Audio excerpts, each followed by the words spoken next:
3. You ready? You gonna put this on the floor? Yeah, I'll put this on the floor. 2. Oh, that's why I put it right there so I can see. 3. Ooh. Get comfy. You're so cute. You're the cutest guest we have. I'm the cutest guest. What about Jeffrey?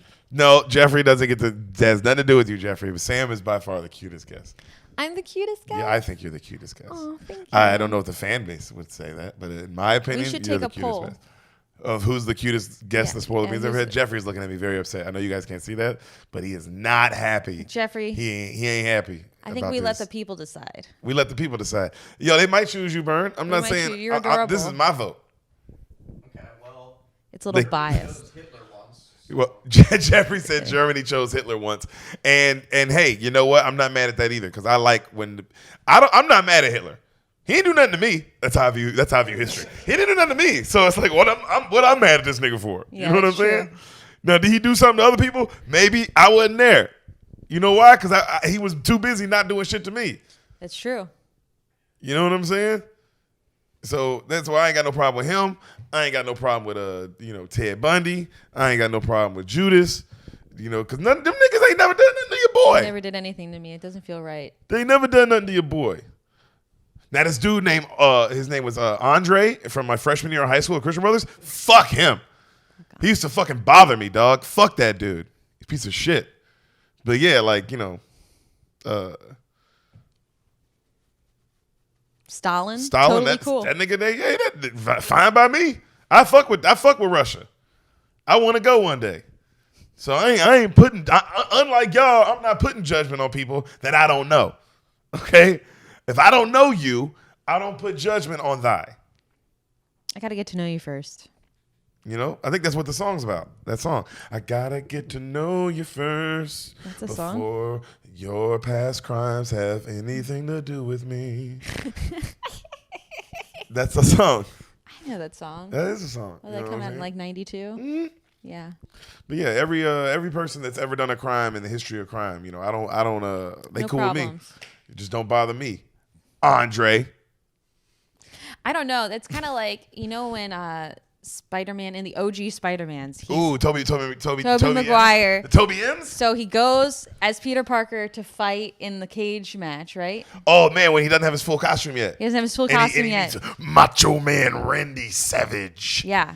But then the guy steals from the people. Oh yeah, the guy steals from him. And, well, they wrong him because he doesn't pay him all his money. That's true. And then a guy comes in and is like, "Give me all the fucking money," and he does. Spider-Man easily could have stopped him. Easily He's could have stopped Spider-Man. him. Even if he wasn't Spider-Man. It's a Yeah, you're situation. right. He was in the way. He could have stopped Just him. tripped him or anything. He let him go. And then And then his face was all like, he never did anything to me. he never did nothing to me. And then what happened, Derek?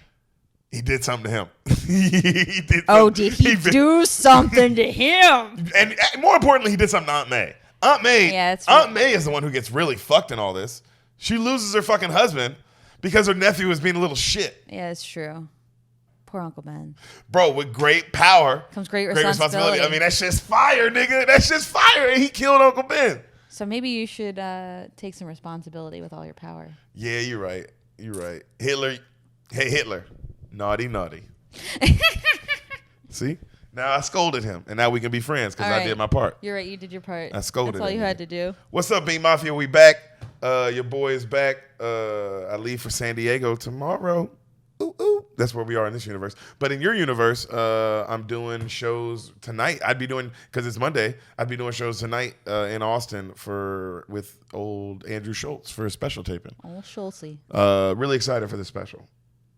Really excited for this special to drop when you guys see this. This is I've been telling all my friends, but it's the only thing I compare it to is I can't imagine. It'd be like being on tour with Chris Rock when he was doing Bigger and Blacker, or Kevin Hart for Seriously Funny, or you know what I mean, like just someone's.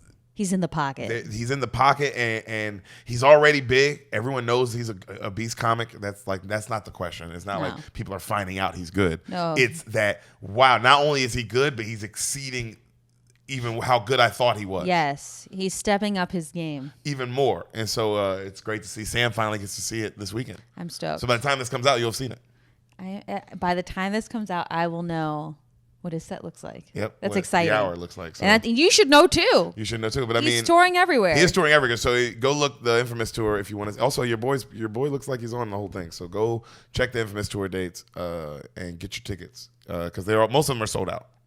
And it's a lot of cities, but a lot of them are sold out. But you know what I mean. And then this weekend, literally this weekend, I'll be in San Antonio. Friday, Saturday with Brendan Schaub, David Lucas, Chappelle Lacey. That's actually a very good show. So that's literally in the AT&T Center in San Antonio this weekend. Obviously not the arena. It's like a side theater. But, come on out if you want to see your boy San Antonio. I'll be there. All the San Antonio beans. Say what's up. Show some love. Yeah, but really cool. Really cool special. I mean, it's definitely the best hour in comedy right now, by far. No questions asked. I'm not saying that because I'm on the tour either. I'm saying that because, nigga, I love this shit. I fucking love this. I worship this shit. I stand up as the air I breathe. You know what I'm saying? The wind beneath my wings, my nigga. And watching his hour every time, I get giddy. When certain jokes come up, I get giddy. I get excited. Mm-hmm. I get excited because I'm like, man, this audience gets to fucking feel this. Yeah. They get to hear this, feel this moment, react, laugh, like look at the person they came with and look at the friend. Like they get to, scream because they get to applaud. Like they get to just because, and the joke is that good. And I get to watch it and be like, damn, bro. And I know the punchlines and I'm still like, fuck. And then the nigga's still so good. He's still, even though I've been on the whole tour with him, he's still like, literally, the last show we just did in Milwaukee, he threw in different tags and different things. And then, of course, I mean, the crowd, when it comes to crowd work, I don't know who's better. But, I mean, I don't know. He's at least as good as all the other people who are the best at crowd work. Mm-hmm. That's how good he is at crowd work. You know what I mean? Like, because I mean, I've seen Chappelle. There's some niggas I've seen that are monsters. Dave Chappelle is insane at crowd work. Nobody talks about how good he is. No one ever brings that up. But because he's such the GOAT at stand-up, no one even brings up how great he is at crowd work. I don't know. Also, is he doing crowd work as much in other situations outside of the store? Oh, you mean like the cell, like when he's at a club at a late night spot? Yeah, or outside of a late night spot that he does. No, because he's not doing it. Like when he is on tour, he's probably not doing crowd work. Like I think. Whereas we Andrew, have a very special, showcases his crowd work. Exactly. Yeah. I think what we've seen of Dave Chappelle is very unique. Like you have to be a person who's around a club and has gotten to see him pop in late night to really see those moments. And how unreal he is at crowd work. I'm sure he does it also on the road sometimes. I mean, he can do it he's Dave Chappelle. He can do it anywhere. He can do it anywhere. He can do whatever he wants. Like to the extent that we've seen it, I don't know if everyone has experienced But that. I will say I don't know who's better than, like, I can't put anyone above him in any category of stand-up. That's how good he is at all the facets of it. You know what I mean? Whereas, like, I've seen Bill Burr a million times. Bill doesn't do crowd work. Bill doesn't do Bill hitting you with them. But, I mean, don't get me wrong. Bill hitting you with the jokes that are better than anybody. Who got better jokes than Bill? Oh, my God. You know what I mean? Yeah. Bill coming with the goddamn jokes, nigga. Best believe Bill coming with the, like, and I'm talking about at that level. Richard Pryor, Dave Chappelle, Chris Rock, nigga, Bill Burr is right there. Mm-hmm. If somebody would be like, oh, I think Bill Burr's the greatest, I'm not like, no. It's like, yeah, nigga, I can see that. That's how unreal, especially if you see him live. How he can make you just go, he'll walk out, I'm gonna say some wild shit. You're not gonna like me, and then I'm gonna walk you down to loving me. Yeah. And it's like, how the fuck did this guy do that? Mm-hmm. You know what I mean? Just brilliant. But Schultz is it's cool to be on a tour with somebody who's like, wow, I get to see it before everyone else, but this guy is about to be in that category. Mm-hmm. He's about to jump from. Everyone knows he's a new top dog. It ain't like that's not known. Everyone knows he's a new top dog. But now people are gonna know that he's like he is top. He might be top dog. Not only is he top dog, but he has something to say. He has something to say. Yeah, his hour is relevant. His hour is like it's now, and that doesn't mean like it's all topical. It's just it's now. It's for now. It's for 2020. It's for this time period in life. You know what I mean? And that's what great specials are. You know, and that's why they hold up so well. It's because they're for a time period in life. And I'm so honored to be a part of something like that because that's how good this fucking hour is. And it's so cool to be. And then, of course, take away the hour, like how unreal the hour is. The show is just an unbelievable spectacle. Oh, yeah. It's the greatest show on earth. If you're not following him on Instagram, you should be because it's insane. It seems like so much fun. It is. It's the most fun I've had in my comedy career so far. And it's the most I've learned and just how much I've been learning, you know, and it's just amazing. Just learning so much, bro. Learning so much about timing, learning so much about, you know, what performance really is, what jokes really, how good your jokes really are, and how what, you know, do you have closing ends to each joke? Like, does each little joke and tag have a button and an ending? Because in a theater, you can't kind of slide your way into the next joke. You gotta it's gotta be crisp. It's gotta be tight. There's 2,000, 3,000 people watching. You know what I mean? Yeah. And the way they're sitting, like, it's like a show. They're not sitting at like a comedy thing. They're sitting like in the same place they would watch Hamilton. You know what I'm saying, my nigga? So there is a state, like, you're on this big theater. You need to have bang, bang, bang, bang. You know what I'm saying? And like, just one person. you're just one person. Yeah, I don't get to go Alexander, and then he's like Skylar. Yeah, like that would be nice. That would be nice. Elizabeth Schuyler, Alexander. Yeah, that'd be great. I would like to be able to look over and then I like when a joke don't work and I can just start singing to another nigga and they sing back. That'd be amazing. But sadly, that's not how stand-up works all the time. Could though. That's what makes stand-up great. That's it could what's work crazy is it could work that Somebody's way. set could be that one day, and it could be me. I could be at a level where I got specials coming out, and in the middle of one of my specials, nigga, I hit niggas with a musical, and But if someone else comes on stage that's what and I'm saying. sings Full musical. No, Sam, I'm talking about I'm killing like any other Yeah. special, like, and I'm talking about like niggas know I'm at that level too. Like I would wait until niggas are like, yo, Derek Poston's one of the greatest comics alive. He's one of the best comics working. He's all that, right? You put it like 35 minutes. Yeah, into like, your, and I'm kidding, like, it's into like a your regular hour. special, and it's Sam, I don't want it to have anything to do with what Nothing I'm talking to about. do with I'm that. talking about like, nigga, and then for 5 to 10 minutes in the middle of the special, there is a straight up musical, and I mean, it is as elaborate as Hamilton, as The Lion King. I'm talking about there's costuming, the stages. Nigga, I had a costume under my special costume the whole time. The whole time. Like, where it's like, what the fuck? And then under that, it's just regular, like, I'm back to like what I was wearing for the special. You know what I mean? And I would go back to the Well, special. if you're doing a full musical number, you probably have time to get changed. You could do like a big Yeah, it would be you know how, distractions like while Gaga like changes like apparently 10 times Yeah. during her show. You could have someone changing you like While during there's the something else going distraction. on. Yeah. And then you come back out. Yeah. And then you go right back into jokes. Oh yeah. It would be. I would want it to be insane, and it would be like 10, maybe 5 to 10 minutes. Also, everyone in the world would be like, "Yo, you have to watch Derek's new special," and it wouldn't. And it would be like. There's then also whether you no like- way you tell people what it is because you're like, well, that would ruin it. No, you just gotta watch it, and it's like, well, how? Like about 30 minutes in. But this is what the good thing is. You'd be like, "Yo, but it is funny. It ain't like." Oh yeah. Like it'd be like I want it to be like it'd be like watching Dave Chappelle and you're like, yo, it's Dave, it's fucking it's the best, it's unreal, and then 30 minutes in, this nigga hits you with motherfucking, the Book of Mormon level musical, like that level, you know what I mean, where the stage has changed. dope. Sam, the stage That's changes. so dope. That would be my goal, and I'd want it to be like my 4th or 5th special. I want it to be a special where people are like, what? I didn't see this coming. I didn't know he was this weird like this. Like, because you know what? I love the Bo Burnhams, nigga. I like that comedy's anything. Well, yeah, I guess because comedy has the ability of you're making things wrong. So if you've already had like an established way of how people do comedy, to go against that in itself is comedic. Well, but also not all the way against it because you're still doing. It's not like that's the whole Yes. show. Yeah. That's what makes it beautiful. Is that it's like, to me, is that it's like it can be anything. I can do what I want. Mm-hmm. I can do what the fuck I want up there.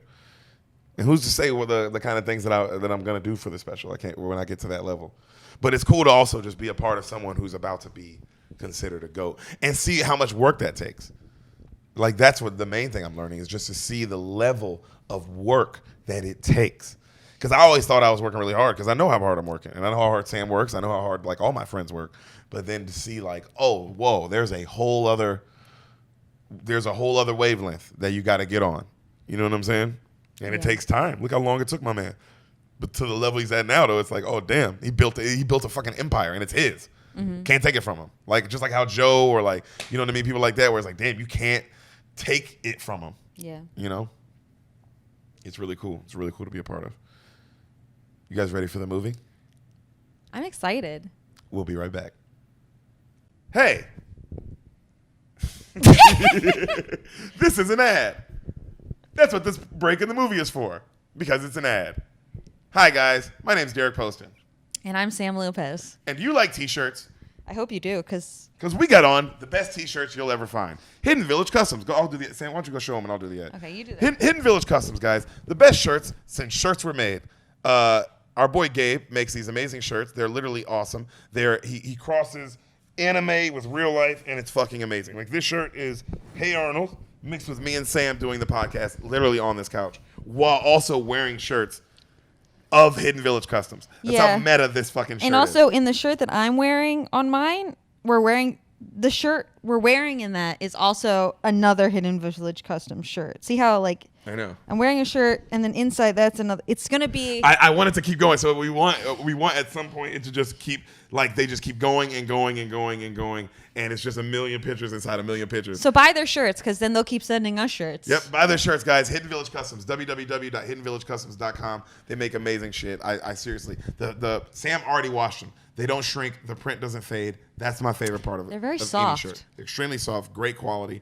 Sam was wearing her Tom Brady one yesterday anyway for a show. Yeah, I was wearing it around the house Around the without house, a that's bra. right. That's the other Without great a thing. bra. These the square icon, like if you're like I don't want people to see my nipples, Yeah. it prevents that. Yep. So you can walk around without a bra, ladies. Ladies, That's another plus. Hidden Village Customs, guys. They're from the Bay Area. So if you're a Bay Area beaner, if you're in the Bay Area Bean Mafia crew, go show our boys some love, especially. Hidden Village Customs on all social media platforms. The best shirts in the business, the best graphic design in the business. Go hit them up. Get your shirts now from Gabe at Hidden Village Customs. Not a pedophile, just a good man selling shirts. Now he tells me to say that, which makes me wonder things. But again, he probably just wants everybody to know that he's not. But who knows? Gabe, Hidden Village Customs. Go show him some love. Sam, yes, I was smoking some weed earlier, yeah, you were. and I only smoke one weed, It's the best weed. and that's Happy Canary. Happy Canary. Happy Canary, guys. Best weed since weed. Since weed. Guys, they're a wholesale company run by our boy Gabe. Now, you can't buy from them. That's not their thing. What they do is they sell to other dispensaries. So I'm just really just supporting them. So Follow when they them are- on follow them on Instagram. Instagram, though. Happy Canary, HappyCanary, Canary, and you tell them the Bean sent you. Happy Canary on Instagram, guys. Happy Canary. Go show them some love. It's the best weed. That's why I smoke it. It's the only weed I smoke. Shout out to my boy Hayden. Shout out to Maine. Shout out to all the Maine Bean Mafia. Shout out to everybody in Maine who fucks with us. Shout out to her Uncle Leo who let us stay at his cabin. Maine is awesome. Weed is awesome. Happy Canary, guys. Sam? Football is upon us. Yo, it's football season. It's about to happen. about to happen. Is it preseason yet? Almost. There's no preseason this year, I don't think. Oh, really? I've started seeing the football players for the college around town. Yeah, it's nice. It's nice. Yeah, It gets bro. me excited. Seeing the Longhorns, seeing some Texas Longhorn college players. Mm-hmm. We're going to a lot of games this year, so we're really pumped. But I love football because of one man who is a war eagle. War Eagle! War eagle! And that's Darren Bates. Guys, Darren Bates, he's black, he's a father, he plays in the NFL. What more could you ask for? What more can you ask for out of a person? And all he wants from you, he doesn't want you to buy anything. He doesn't want your money. He doesn't want your soul. All he wants is you to go to his Instagram, Darren Bates, DarenBates, at Westlandson _56. Beautiful picture of his mother. That's his profile. Blue check mark. That's him. Darren Bates. And all he wants you to do is hit the follow button. Send him a message. Say, hey, the Bean sent me. Simple. All right? Ask for us pictures of Hassan's feet. He's got those. He's got those. Make sure you ask for him. Guys, Darren Bates, go show him some love. Follow him, and you say the Bean sent you there. And you let me know you did it. You make sure you do it. That's your one job. If you haven't done it yet, you better fucking do it. Better It's the listen only to thing his I'm asking you. podcast. Listen to his podcast, The Raw Room, guys. Available on all platforms. However you're listening to this podcast, you go listen to The Raw Room. He's had unbelievable guests. He's had Malcolm Butler on. He's had Jason Weaver, the guy who did all the original songs in The Lion King. You know what I mean? He just had Will Compton on. He just did Bussin' with the Boys. You know what I mean? Guys, He's a cool dude. biggest podcast on Barstool, and my boy Darren Bates just did it. He's in the NFL. He's the fucking man. I'm so proud of him. His second career is going even better for him. The podcast is growing. He's getting better with it. The clips are coming out. Go follow The Raw Room. Go follow Darren Bates. Go show our boy some love. Back to the movie. Sam, you excited? I am excited. You ready? Let's go. Dude, I'm excited for this movie. This movie today is a special one because it was a paid-for movie.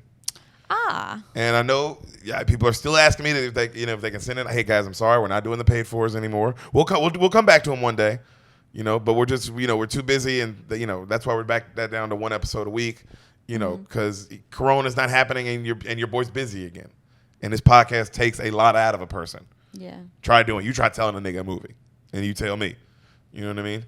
But we're still going to do 2 a week sometimes and always surprise you every once in a while and fun things like that. But we got to get through. There's like 25 movies that people pay for that we got to get through.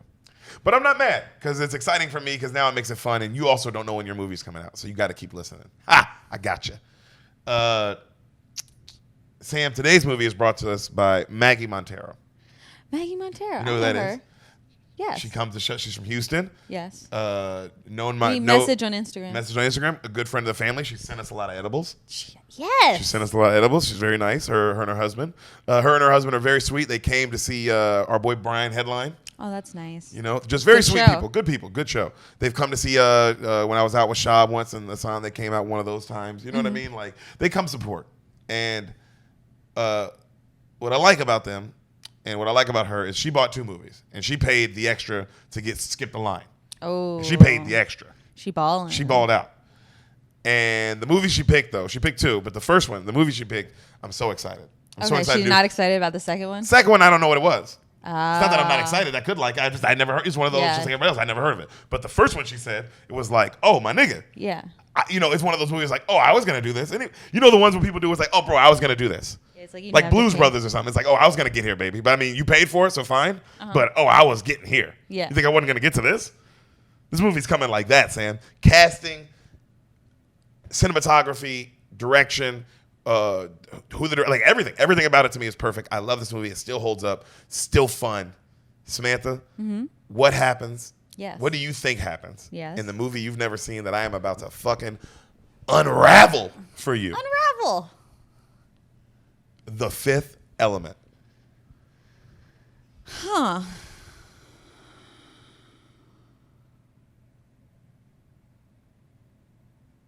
That I don't know. I know you don't know.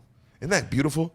She has no idea, guys. Is this the one? She has no fucking idea. With I'm not gonna tell you. You tell me what happens in the movie. because remember we watched that documentary with the all the child actors. Yeah. Is this the one with her in it? That girl. I'm not gonna tell you anything. Djokovic. That's a tennis player. What happens in the movie? I'm gonna guess that. The Fifth Element. Okay, so an alien. It seems like an alien thing. An alien comes to our planet, and we think that they're the whole time just an alien, but it turns out they're the Fifth Element. And That's my Sam right there. That's my girl. I just want to stop and just say that right there. That's the person I'm gonna marry. This is so hard. Okay, so alien comes to Earth. There's some. I like your Pauly Shore shirt, by the thank way. you. That's fucking fire. I put Pauly Shore. The alien is Pauly Shore. Yo, that would be I mean, this movie. This is his era, maybe. He comes to Earth. Some like big buff leading man type discovers him. Okay. We'll say Arnold Schwarzenegger. Like it. And at first there's like some comical relief of that they're an alien and he's a human. Uh-huh. And he's Arnold Schwarzenegger, obviously. There's got to be some comedy there. Okay. In that he's doesn't speak English very well, you know. Okay. It's comical. Or not right. I guess that's the word. Then they have to get Pauly Shore to he's come. It's like sort of like a Lord of the Rings sort of situation. He has to get to a certain mountain, you know, a certain place on Earth. Okay, well, a Mordor situation. But he isn't telling as he becomes friends with Arnold Schwarzenegger along the way. So he doesn't want to tell him that he has to sacrifice his life in order to save the world. Okay. They got to throw Pauly Shore in Mordor. Kind of. Oh, he's the ring. Yeah, he's the ring, but he needs to get there. He knows it's like Jesus. It's a Jesus story. Okay, so he has to sacrifice himself. He has to sacrifice himself for the greater good. But in the progression of this, you know, journey to Mordor type place, they become close friends. And then Arnold, Frodo and Sam. Yeah, and Schwarzenegger doesn't want to kill Pauly Shore. Okay. But he's like, I'm the Fifth Element. I have to do this. And then he sacrifices himself. And Schwarzenegger's like, why? And that's where we get that from. Yeah. Why? That's where it comes from this movie. It comes from this movie. And then, Okay. and then But when he sacrifices himself, there's a beam of light, and everything bad in the world becomes good, and there's no badness anymore. And like all. Endgame. Yeah, like Endgame. It's like it saves the whole entire universe from some things you Iron Man didn't shit. even realize you needed to be saved from, and it was Okay. all because of Pauly Shore. Speaking of Endgame, why didn't Iron Man let Thor snap? Oh, Thor could do we've it. talked about this before. I guess he had fat hands. And you know what it is? I feel like it's the situation with like the Titanic. It's like, why didn't they share the raft? Yeah, it is that. It's like, man, just like, because it's, why didn't they share the raft? Or what I always think is not share the raft, but why didn't he just go get something else? There was Hulk. debris everywhere Yeah. in the Titanic. There's debris everywhere. People are on other things. Yeah, people are on other things. I get that you want to stay close, and but I think, man, you keep swimming, you keep moving. That's good, right? Mm-hmm. Because he stayed alive for a good little while. It ain't like he died pretty not long until they came to get rescued. Mm-hmm. You know. So at the end of the movie, after everything is good, we pull back, and Arnold Schwarzenegger has been telling the story that we've been watching the whole time to his child. Oh, and he's old. And he's old, and then he's like, and that's why I named you Pauly Shore. Wow. Yeah. And Pauly Shore is like, Right. dude. and then Encino Man starts. And it's like, Exactly. Well, this is Like, a long movie. Well, dope. Okay, I fuck with that. That's pretty cool. Did you get any of it right? You got like maybe a couple. You got like Really? a 2%, Wow, it's whole 2%. a whole 2% of milk. You got a whole 2% of milk right. Wow. You ready to hear People it? drink though? that. You're gonna really like this movie. Sam, same director from The Professional. Oh, dope. That's a good movie. Okay, so you know what? I What? thought this was going to be a funny movie. It is funny. I mean, it has It its is? moments. It's everything. It's an everything movie. Well, okay. Because Jeffrey earlier today said you're going to have a lot of fun with It this is fun. movie. And I said, oh, so it's not serious. And then you said it's The Fifth Element. And I'm like, that sounds like a serious movie. And then I follow with it's the same director as The Professional, which I'm sure Which doesn't is also help. It's seems that like a was- serious movie. Well, if I remember correctly, isn't Natalie Portman a fucking little prostitute in that? Well, she's not actually, She's but not- I mean, it's very sexual. That movie. It is sexualized. I mean, that's also on purpose. Yeah. That's the whole point of that movie. That's what makes that movie kind of fucking. I mean, and the action. That movie's everything. Anyway, same director. You ready? Yeah. Oh, it is. Because then it is the girl from like Dazed and Confused. You ready? Because she was a child when she made the movie. When she made, This movie? I don't know if she's a child. She looks like a grown ass woman. She's always looked like a grown-ass woman. Didn't we watch the HBO special We did. It's documentary amazing, together? but I don't. But in this, I think she is older. Finally. It's the same girl. Yeah. Okay, cool. Dazed and Confused. She's a child. She is a child, but that's the same time. What year is this? No, this is 90. This is. Don't look. Okay. Look away. This is 97. Oh, damn. Yeah, she's probably an adult by now. She's an adult. Well, I mean, yeah, she's definitely. If she's not an adult, I'm talking about she's 20, 21. You know what I mean? Yeah. She's adult enough. She ain't maybe 27 or 30, but she's like at least 19 to 23 in this. Okay. You know, I would guess she looks grown. And if she's younger than that, then goddamn, girl, you had something. You was like that. You was like that. Credits roll. Okay. Dark, ominous tones. We see space. We see asteroids. We see a huge asteroid. It looks like almost like a planet. All right. The Fifth Element. We see Earth. A gigantic spaceship flies by Earth. Egypt, 1914. This is before us. I know. You see a kid riding on a donkey, and he rides into this temple, and he goes up and he sees this old man like professor reading a wall, right? And the professor's reading this wall, and he's like hieroglyphs, and he's like, when the three planets are in eclipse, a black hole-like door will open, and evil will come through it, the ultimate terror. And then you see this other guy who's like a young guy questioning him, like clearly like not like, oh, is that so? Like not believing it, right? Oh, when's that gonna occur? And then he's like, well, if my math is correct, and he does some shit, and he's like, every 5,000 years. And the guy laughs, and he's like, well, I guess I got time then, right? You see the little boy run in, you know the little boy who was running in with the donkey? Yeah. An old man grabs him like a priest, okay? And he grabs the water from him. He says, I'll give them the water, little boy, run along. And the little boy runs off, and he keeps watching him. And then the old man goes, you see these four people here where they look like people? I think these represent the four elements of life. Water, fire, earth, air. And they're all around this one, the fifth element. And the old man, you see the old priest, poison the water. And he goes, Lord, forgive me. They know too much. Interesting, right? Already like, oh, interesting. So the priest who's poisoning the water is not the person speaking about the there's a hieroglyphics. that's like a professor, like a Indiana Jones type dude, like Okay, a discovery kind of nigga. Yeah. He's got a young discovery nigga with him. Yes. And then the priest is clearly like, this is his temple. And he knows, and he's like, oh shit, People be acting like Egypt is like that. Like Egyptians know what's up with Yeah, they all that do. stuff, but they're keeping it secret. I believe that. I believe that. 'Cause you know what? If I was Egyptian fool, and then my parents or my grandparents told it like me what really happened, and they were like, "Yo, but we don't tell anyone outside of our race this. Anyone ever, no matter what." I kind of would be like, "Yeah, I'm gonna keep that secret just cause." Why not fuck with everybody? I guess it fucks over everybody to tell it, but it's more fun to not tell anyone, but you know it. Why does it? Also, it's like, well, what are they keeping from everyone? Like, also, what is the what's the advantage? Is it like, well, whenever these alien species come back, they're going to take favor on the Egyptians first?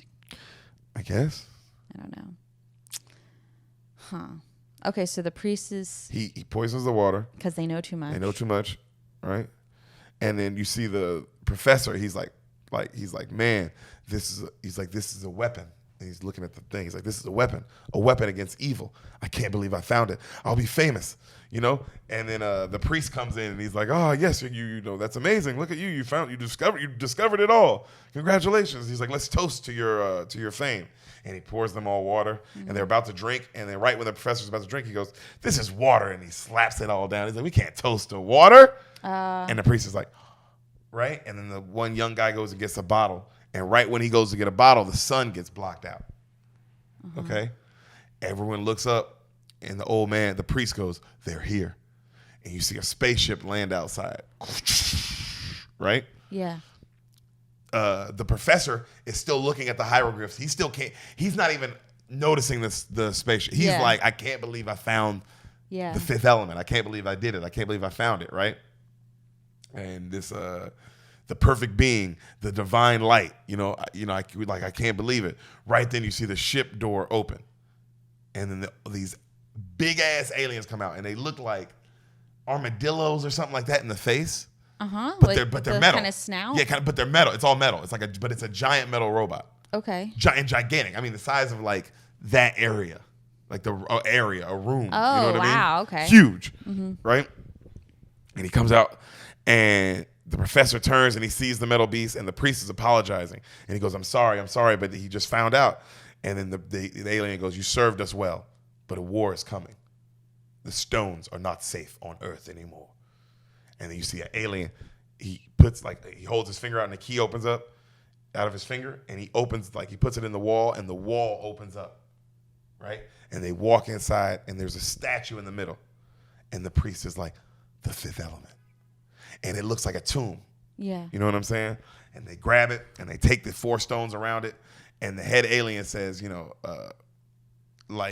he says to one of his other aliens, like, yo, take these stones outside. We'll take them back with us. You see the stones have these little designs on them. Okay? They put them in like a little box, and they lock it up. They grab the fifth element, like in a tomb, and they walk it out, right? Not in a tomb, not a casket, but you know what I'm saying? Like what aliens be, like what Egyptians be in. Oh, yeah. Like one of those, like, mummy holders. A mummy house. A mummy holder. A mummy holder. You know what I'm saying? You can see it now. Kind of it's like like the shape and of it's a like mummy. this. Yeah, it's like this. Yeah, but Yeah. it ain't the actual. It's like the stone around it. So. But it's not stone. It's like almost metal. Like it's like some it's like a case. Shit. But it's like a case. But it looks futuristic. It don't look like. Okay. But it does look Egyptian the way it looks on the outside. Yeah. And so right then the priest, he goes, "What about us? You can't leave us," to the head alien. And the head alien is like, "We need the stones for when the priest is like, we need the stones for when the evil returns. You always talked about it." And then he goes, "When the evil returns in 300 years, so shall we." Right? Right then the young guy, remember there was a young guy who didn't believe it all? He was questioning it, yeah. He pulls out a gun on these aliens. Okay. There's always a guy, he's just too hype, And the priest is like, yo, these are our friends. Look at me, Billy. What are you doing? Look at me. These are friends. Put the gun down. He's like, these aren't friends. These are aliens. They're going to leave us. They're taking a weapon, all right? What are they doing? And as he's saying all this, he falls backwards and he shoots. And when he shoots, the wall starts closing. These big aliens move slow as shit. Oh. So this big head alien is still in the room. No. Right? And he goes to walk out, and the priest is like, no, what have you done? And then right then, the head alien, as he's walking towards him, goes, here is your mission now. You now pass down this knowledge to every priest beyond you, as I just passed it down to you. And he's like, no, hurry, you can make it. You have time. And the big alien's like, time is not important. Life is. And he puts out his hand as the wall closes, and it smashes his hand. And right as it smashes his hand, you see the key pop out of his finger. Huh. Like, because remember I said the key was like in his, like, and it pops out of his finger, right? And he takes it, and he's like, I will do this. I will fulfill this mission. The priest is yelling, and the fucking alien spaceship takes off, and he's like, I will pass down the knowledge until you return. And it leaves, right? Everything fades to black. Wait, so the alien that is stuck is more, not all the aliens get stuck in the room, just one. Just the head, the head one. And he's stuck in the room with the sarcophagus and all that. No, the sarcophagus, no, they took it all out. They took that all. So it's just one, but his key came out. So couldn't they unlock it and let him go with them? No, like I guess they could have for sure. But he said, don't worry about it. He said, don't. Like, He said, don't open worry. it. Okay. You know, so. Yo, aliens, they be on Aliens some on some other strict shit. ass code, because I'd have definitely been like, hey, I'm gonna lose my hand, but when I give you this key, open this door back up and tell them don't leave without me. Yeah. So 300 years later, good point. That is a great point, Sam. They could have easily did that. They could have easily did that. We see a futuristic warship, like some Star Trek type shit. You know what I mean?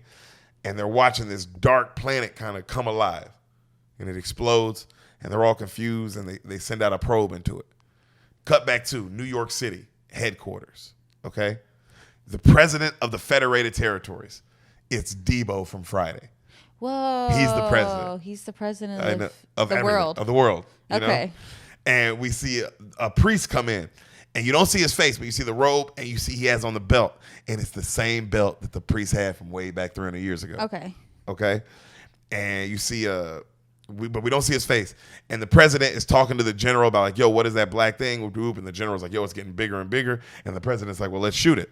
And then right then the priest stands up, and he goes, hello, my name is Vito Cornelius. And then it's Bilbo Baggins. Yo, so wait, why is Bilbo Baggins Egyptian? He's not Egyptian. He's a priest. Yeah, but they would have passed it down. It would be familial, wouldn't it? Yeah, but there's not enough Egyptian famous actors. Oh, that's This true. is Bilbo Baggins. That's true. You're right. So he goes, I have a different theory that might offer something, sir. And the president's like, you have 20 seconds. He goes, well, imagine for a moment that this thing can't be identified. Imagine it prefers not to be. Imagine it isn't a planet. It's absolute evil. And then the president's like, well, that's why we shoot first. And he's like, but it will only make it stronger. Right then we see they send out a probe, right, into this black, like, planet-looking thing. And he goes, and the dude tells him, like, the time is of no importance, Mr. President. Life is important. And the president goes, that's what I'm doing. General, fire when ready. And then right then, you see one of the scientists go, sir, it's doing something. And they go, what do you mean? It hardened. They go, sir, I think it's anticipating our attack. And then right then, Vito goes, that defines intelligence, would it not? Mm-hmm. Right? And the president goes, maybe we shouldn't do this. And then the general goes, fire. He shoots anyway. It shoots, and he's like, what happened? Did you destroy it?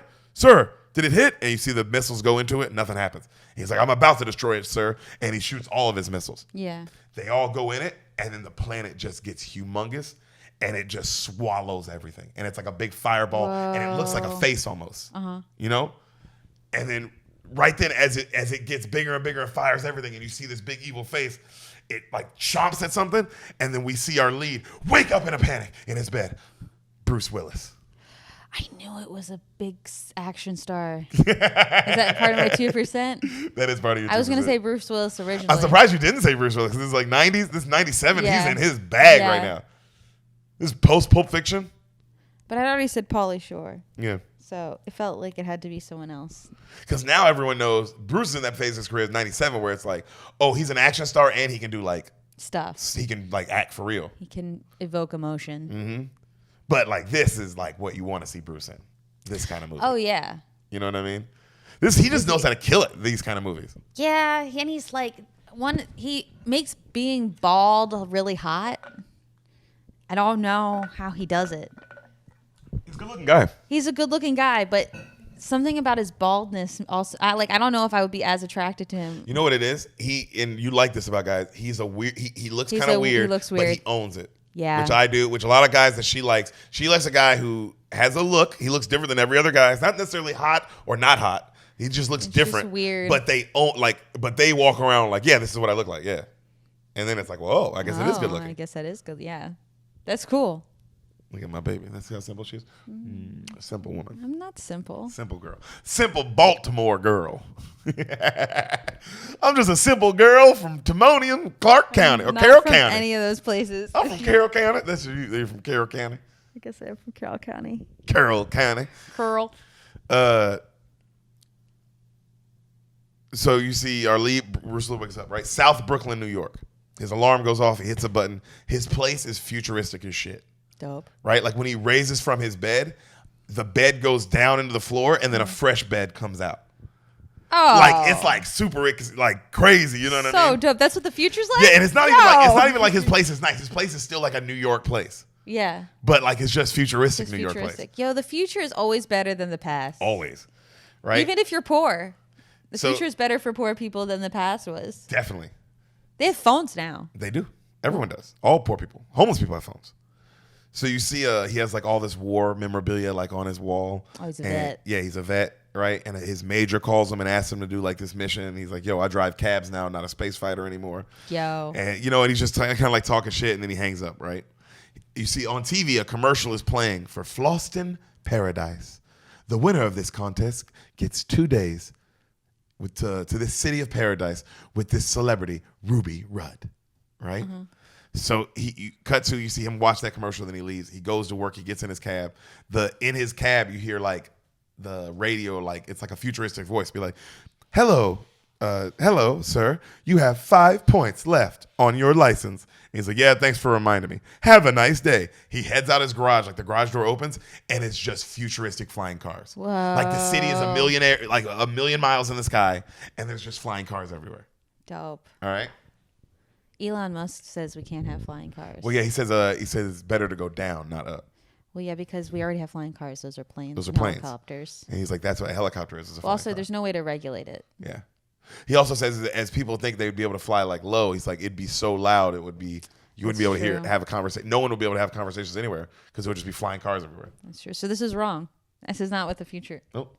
According to Elon Though Musk. they might have the technology. I mean, Elon Musk's kid might have the technology. Like, oh, Dad, you could remember when in Iron Man Infinity War they're like, oh, to build Vision they have to do this. Yes. And then they got to she's Shuri like- and she's like, well, why didn't you just do this? And they were like, oh. oh, we didn't know that was even possible. Yeah.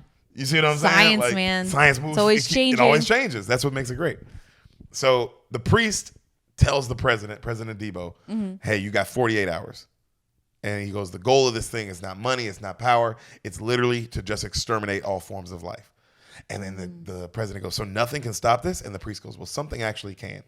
And he tells them about the 4 elements gathered and around the 5th element, the supreme being, the ultimate warrior that's able to save life, And then he goes, okay, well, where are they? And he goes, they're on their way. And then you see the alien ship that promised is coming back. And he goes, you got to let them in. The president goes, let's set in a transmission. They let them into the galaxy. Wow. Right? So they're flying in. Right as they do, you see these ugly aliens go, showtime. And they look like orcs. Like they look like ugly ass aliens, not metal. Like they Like got laser face. prosthetics. Taser face. Taser face, But yeah. like with shit coming out of their face. You know what I mean? Gross. And Like some Power Rangers type shit. exactly like that. Exactly like that. That exact villain. And they start attacking the ship and they shoot it down and it crash lands.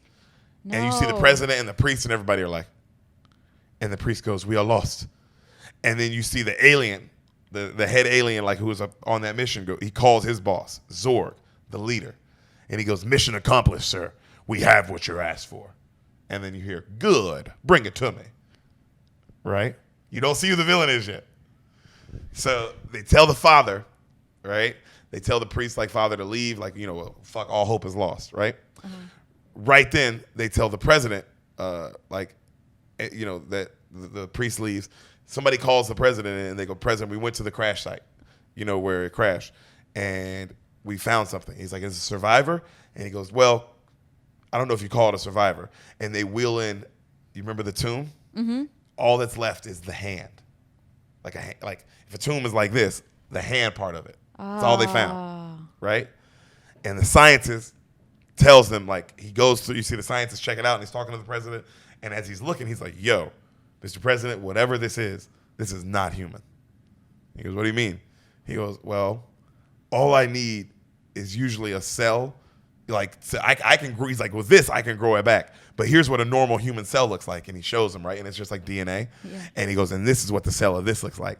And it looks like DNA, but imagine if DNA was going every direction. Ooh, like it's like because it's DNA, but if you look closer, it's DNA going everywhere. It's like a tree, whereas DNA is just like a spiral down normally. Yes. You know what I mean?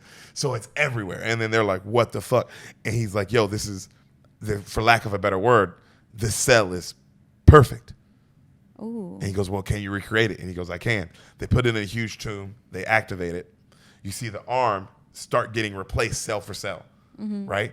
And you see all of its bones getting built. Whoa. And then you see like the muscle tissue. And then it closes up. The dome closes up. And it's like they put on ultraviolet glasses. And he's like, "This is to build the skin." And then they build the skin around it.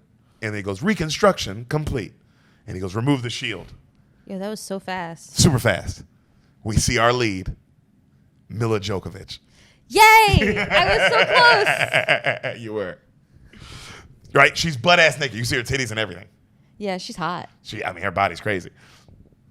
Right? And then the guy looks at her, the scientist looks at the general, and he's like, "I told you.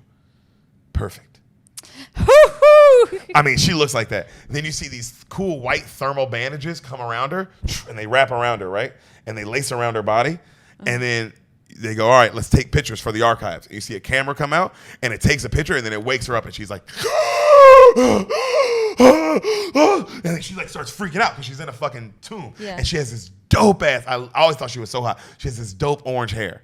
Here, let me show you what she looks like just so you can get a visual. I think I've seen this before. Yeah, her outfit's crazy. Yeah. I've never seen the movie. Like, this is what the outfit looks like. Oh, dude. You see what I'm saying? It's just like this fire white so bandages. Good. You know what I mean? Like, that's what it looks like that. Dang. Pretty cool, huh? And then she changes that. I'll show you the other outfit when she gets another outfit. But just so these are what the white bandage looks like. But like she wears it like as an outfit for like the first part of the movie. Okay. So it's fucking sick. You know what I mean? And then she has the orange hair. You know, and it's like a shortcut. And then she looks around and she realizes everybody's looking at her in this thing, and then she starts talking, but she speaks in like tongues. She's like, right? And they're like, "What is she saying?" And they're like, "We don't know." And then the general's like, "Is this thing solid?" And he's like, "That glass is unbreakable." And he walks up and he goes, "If you want out, tap, tap, tap, you got to learn to develop communication skills." And he starts laughing. Who is the president? This isn't the president. This is just a general. Oh, this is a general. Yeah. And then she goes, her eyes get serious, and she starts breathing like, but it sounds like a lion, like something's inside of her, right?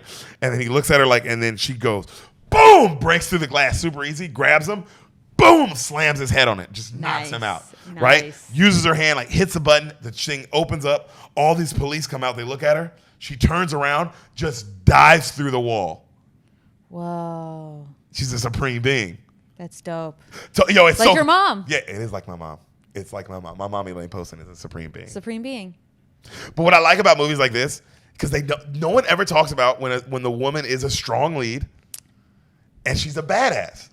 Everyone just likes to bring up these bad movies and then they'll bring up some random movie that's like, yeah, but that movie is about like a love story. Because they always pick the women in these love stories are always so stupid, and it's like, but it's also part of that is the love stories were made for women, so women watch them, and these action stories are made for men, so men watch them. So the women never saw these movies.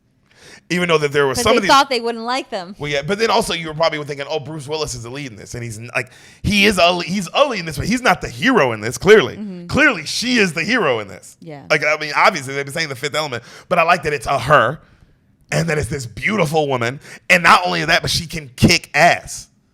You see what I'm saying? It's but nobody ever talks about that. No, I guess because they're like, oh, but it wasn't enough, and it's like, look, dude, black people didn't have any. What do you want? There's never enough anything. Yeah. You know, what you do though is you don't complain. You take what was good and you just build on that, and you make more and more and more of it. Mm-hmm. That's true. So She fucking dives through the wall, and then the scientist looks at the general, and he's like, perfect. You know, like, oh my God, right? All these futuristic cops come looking for her. She's running through the ventilation systems. You see her running through them, right? She gets outside, and she's on the edge of a building, and she like opens up a door, and she's like a million stories up, right? And cars are flying by her everywhere. And then her acting's so good, she starts like crying because the shot, and you hear the music like da-na-na, like Jurassic Park level, like because she's just seeing like this for the first time. Yeah. And it's like, you know what I mean? And she's just like crying, and she looks at it all, and then you see a cop like go like, ma'am, stay still. And then she just kind of walks around the edge of the building. And then a flying cop car comes up on her, like, police. And they're like, hold your hands up. And she puts her hands up, and she's looking around. And they're like processing her hands. Like they use like these scanners to process her like fingertips to see who she is. No file on her, obviously. And they're like, yo, there's no file on this person. Like they're like, what the fuck? And then she looks down, and they're like, ma'am, don't. And then she just straight up, this shot is amazing. She jumps. But she jumps, and it's like slow motion, and it's like she jumps far as shit. And it's like all you see is like buildings and flying cars above and below her. Like the shot, it's one of the best shots I've seen. I got to show it to you because it's just great. Fifth Element jumping. Fifth Element jump. See this? It looks like this. Whoa. You see what I mean? Like the shot is incredible. Okay. You know, also it's like how bad it, like as I'm an actress or an actor, this is the kind of role I want where it's like I get to do cool shit. Yes. Fuck yeah. You know? So you see her free falling. She's just free falling, just diving. And they're like, oh, the cop cars are following her. And then she lands where? Boom! Right into a Bruce cab. Willis's cab? Nice. Meet He just cute. happens to be a vet. Who just happens to be a war So military vet who knows how to do shit. Who knows how to do shit? How convenient. And so he's like, oh! And then he tries, because it goes through the back of his cab. Yeah. So he's trying not to crash, and he spins out. And then he goes, I can't believe this shit. And it's like, you have 1 point left on your license. He's like, I know! He's like, shit! And he turns around, and he has the plexiglass. He's like, any survivors? And then you see a hand, boom, hit the glass like Titanic. Nice. You know? And she raises up, and he's like, hi, you okay? And she looks around, and she smiles really cute. Oh. Right? And he laughs. And then she's like, and he's just listening, like, okay. She's like, boom. And then he goes, yeah, I understand. Boom, boom. And she goes, yes, boom, boom, bada boom. And he goes, yeah, big bada boom.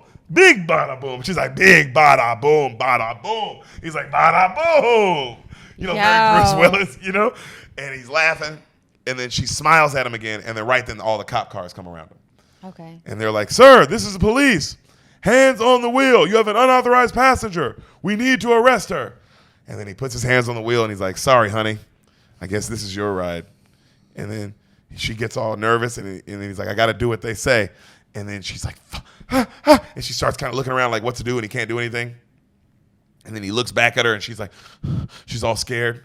And he's like, I'm sorry, I can't do anything. And he turns back around. And then she looks, and there's this little sign on the car, and it's like one of those Africa donate signs. Mm-hmm. And it says, please help. And then she goes, please help. And he's like, I can't. I can't. I'm going to lose my job. Please help. And she starts crying, and he turns around, and he's like, I can't. Sir, open your passenger door. Yeah, sure. He opens it. You see the cop cars hook a wire up to it, right? So they're like, their cars are connected. Thank you for your cooperation. Yeah, whatever. Please help.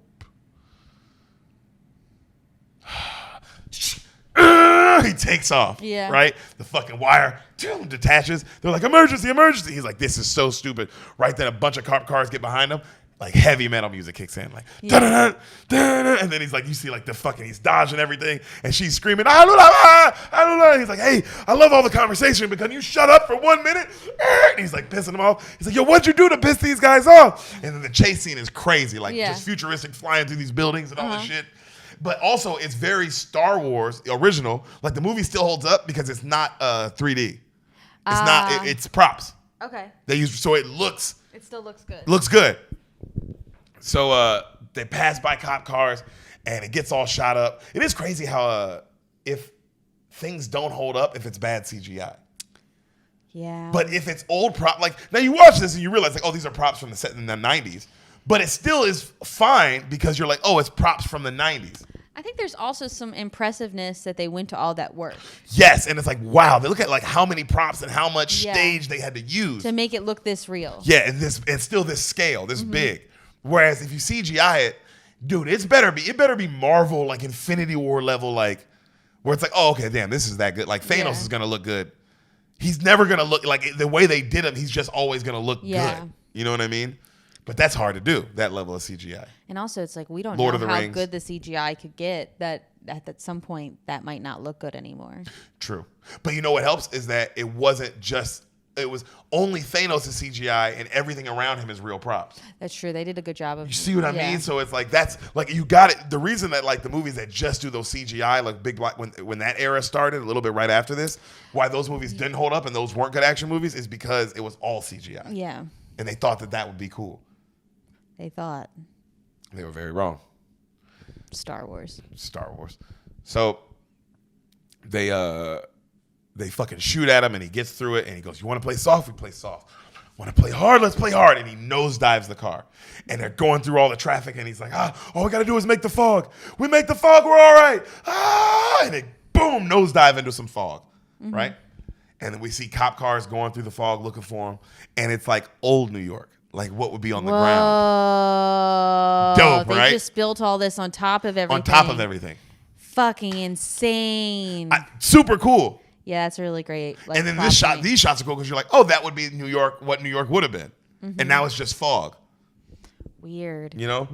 And the cop cars go through it and they can't find him, right? And he goes and he looks at her. And he's like, yo, we're going to wait for a little while until things quiet down. And then she's like, Vito Cornelius. Vito, please, Cornelius. And she passes out. Cut to Bruce knocking on the door. You see Bilbo Baggins answer. He's like, hello? He's like, Vito Cornelius? And he's like, yeah. He barges in with her, right? He's like, this girl's looking for you. And he's like, but I don't know who she is. He's like, I don't know who she is either, but she told me to show you this tattoo. And he holds up her arm, and she's got the 4 elements tatted on her arm. And he goes, the 5th element. And he passes out. Yo. And Bruce Willis is like, get it together. Yeah, Bruce Willis is like looking at passed out her and then passed out him. He's like, the fuck? Do I have to do everything? Yeah, right? So right then the guy wakes up and then he goes, where did you find her? And he's like, let me just say she's dropped in on me. And then he's like, she was speaking this bizarre language, and he goes, the ancient language. And he goes, she. Oh my God, I can't believe it's a she. Right? It's a miracle. And he's looking at her. He goes, not a moment to lose. Let's wake her up. This woman is mankind's most prized possession. She is perfect. And he goes, I must get ready. And he runs off, right? So Bruce smiles and he's staring at her and he's like, perfect, huh? And he's like, hey, honey, wake up. Sweetie, come on, wake up. She doesn't wake up. And then he looks around and he leans in and he kisses her. Aww. Right? And when he does, you hear, and then you see like a futuristic gun on his head. Right? And he's like, okay, you're right. Shouldn't have did that. Should not have did that. Sorry. And you see the girl, she's got it on his head. Yeah. And she's like,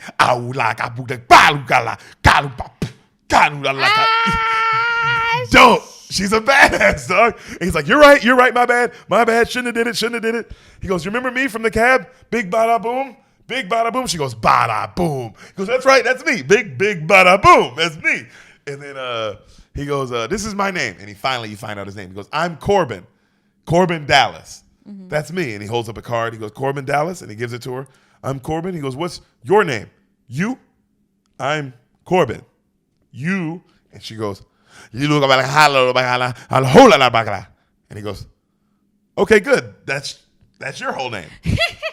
Do you have a shorter name? Like something short? Like I'm Corbin, short. And then she's like, Lilu. And then he goes, Lilu. Okay. And that's her name. That's her like name. Lilu. I love that. Also, I always thought that was a cool name. Lilu. Lilu. Sweet. It's something sweet about it. I think Tara's dog's name is Lilu for this movie. Yeah? You know Tara? Oh, her dog. Yeah, I think I do know what you're talking about. Yeah, but Lilu's a sweet name. It's something. There's a sweetness about it. It's cute. soft. And then right then the priest runs up and he holds up the key. And then she sees it. She's like, Aluba! Right? She's all happy. And then the priest goes, what's your name? He goes, I'm Corbin Dallas. He goes, well, thank you, Corbin, so much. You've been very helpful. We appreciate you, but you're done. And he pushes him out, slams the door. And he's like, ah. Right? So Corbin pulls up at home. His cab's all broken. And he's like, oh, I shouldn't have kissed her. Shouldn't. And he gets in his house and his phone ringing. And he answers it, and it's the cab owner. And the cab's like, where's my cab? Why didn't you bring it back? Ooh. And he tells him, like, yo, I got a fare. And he's like, a big one? He's like, oh, it was a big one. And you can tell the way he starts talking about the cab fare, like he is in love with this girl. Yeah. He goes, this fare had a name? And he goes, yeah, Lilu. And it fades out, right? So we see Lilu at the priest's house on a computer learning all the history of everything of the last 5,000 years. And the computer's going at light speed, and it's going like through all the A's of everything, then through all the B's of everything, all the C's. Like she's just going through it, right? And she's eating chicken, and she's just loving it, like just like taking it all in. Yeah. Right? And the priest goes, I'm so sorry to interrupt, but where are the stones, my darling? And then she goes, and he goes, stolen? Who would do such a thing? Right then, a guy comes up on the villain, and we see our lead villain for the first time. Ooh. Gary Oldman. Nice. Just like in The Professional. He's the villain in that. Yes. Yo, and he's got this crazy haircut, right? Where it's like a black, all dark hair, and it's swooped across his face over here, and like swooped, like just like pressed against his head, like on some, what's his name? Percy, Green Mile. Oh. You know that dark hair that's just like pressed to, and it like looks gross and slick, like that. Yeah. And it's like, and that is far. If you want to make somebody look evil, just do that. Yeah. Give him dark hair and then like press it against him and like make it wet, greasy. Make it wet and greasy, and it like, and then already on Gary Oldman, you can see like his face. It's like, oh, that already like, and then on the other side of his head is like this plastic, like almost like shield coming down. You know what I mean? Like covering the other side of his forehead. Here, I guess I can just show you what he looks like. Okay. That way you can, because I always thought he looked super scary in this. I always thought he was a very scary villain. See what I mean? Oh, horrifying. He looks horrifying in this. Yeah. And then that's his outfit. Like super futuristic, but you see what I mean about his hair and the plastic like thing on the side? Like it's just like I always just thought it was a unique look. And it's like, man, he's such a good character actor. Like, even though this is a futuristic thing and it's all crazy, he still found a way to like, how do I make this scary to a person now on Earth, So we see this nervous ass priest who's like, his name's David, and he's helping the main priest, and he gives Lilu a bunch of clothes, and then right then the old priest goes, I remember a man with a limp who came in and said he was an art dealer. He was asking about the stones, and he's like, man, what was his name though? You see Lilu get naked, and then she goes, Alu balala, and they're like, wait, you know where the stones are? And then right then you see cut back to Zorg and the aliens, the aliens that stole the stones. They come in, and one of them, the lead one, comes in with the case, and he has a human face. And Zorg goes, hey, show me a real face. Be proud of who you are. And the alien's like, and then he turns into the alien. Yeah. Right? Like it was like almost like a 3D shield, Yeah.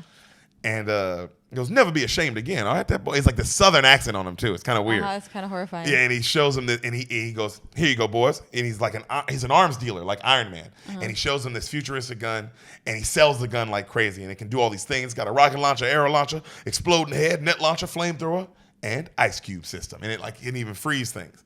Ooh. And the aliens all clap like, damn, that's an amazing gun, right? He goes, 4 crates, delivered all on time. And what about you? You bring me what I asked for on time?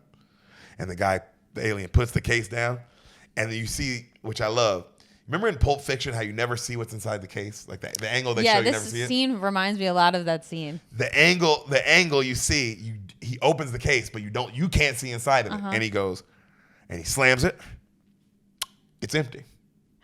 Ooh. Cut to Lilu laughing, and the priest going, empty? What do you mean empty? Right? Back to Zorg. I love when it's like two conversations are happening at once, but they're the same. Yes. Back to Zorg, and he's like, this is empty. You know the opposite of fool? The case is supposed to be full. Anyone care to explain? And the aliens are all like, yo, we just grabbed the fucking case. We don't know, Lilu tells the priest the guardians didn't trust the stones with anyone else, so they gave them to to the one person they trust, and that person happened to be on Earth. Right? And they go, who? And then Lilu's like, blah, blah, blah, blah. And then they're like, Wait, so the stuff that she just said, did she say it in the ancient language? yeah, the ancient language. Everything she's saying is in the ancient language. Okay. And then she goes, I'm looking for the address of where to contact this person now. And she goes, found it. All right. Zorg and the aliens are arguing. You brought me the case. And they're like, we brought you the case. That's what you asked for. Yeah, but it's supposed to have 4 stones in it. And he slaps the shit out of him. 0 stones means you get 0 crates. And he goes and puts his guns away, right? The aliens all hold up their guns. We risked our lives. Compensation is in order. And then Zorg is like, wow. Leave him 1 crate of guns. And he walks off all pissed, right? And he's talking to his number 2 and he goes, merchants. Nothing worse than merchants. I hate them. You know what I need is a killer. Real cold-blooded killers. That's what I need working for me. And then the merchant goes, you got it, boss. We'll figure that out. He goes, you don't want to know why? And he gets outside and he goes, a real killer would have asked, what's that red button do on the side of the gun? Cut to back inside. You see the aliens all looking at the gun and one of them's like, And he hits the red button. They all blow up.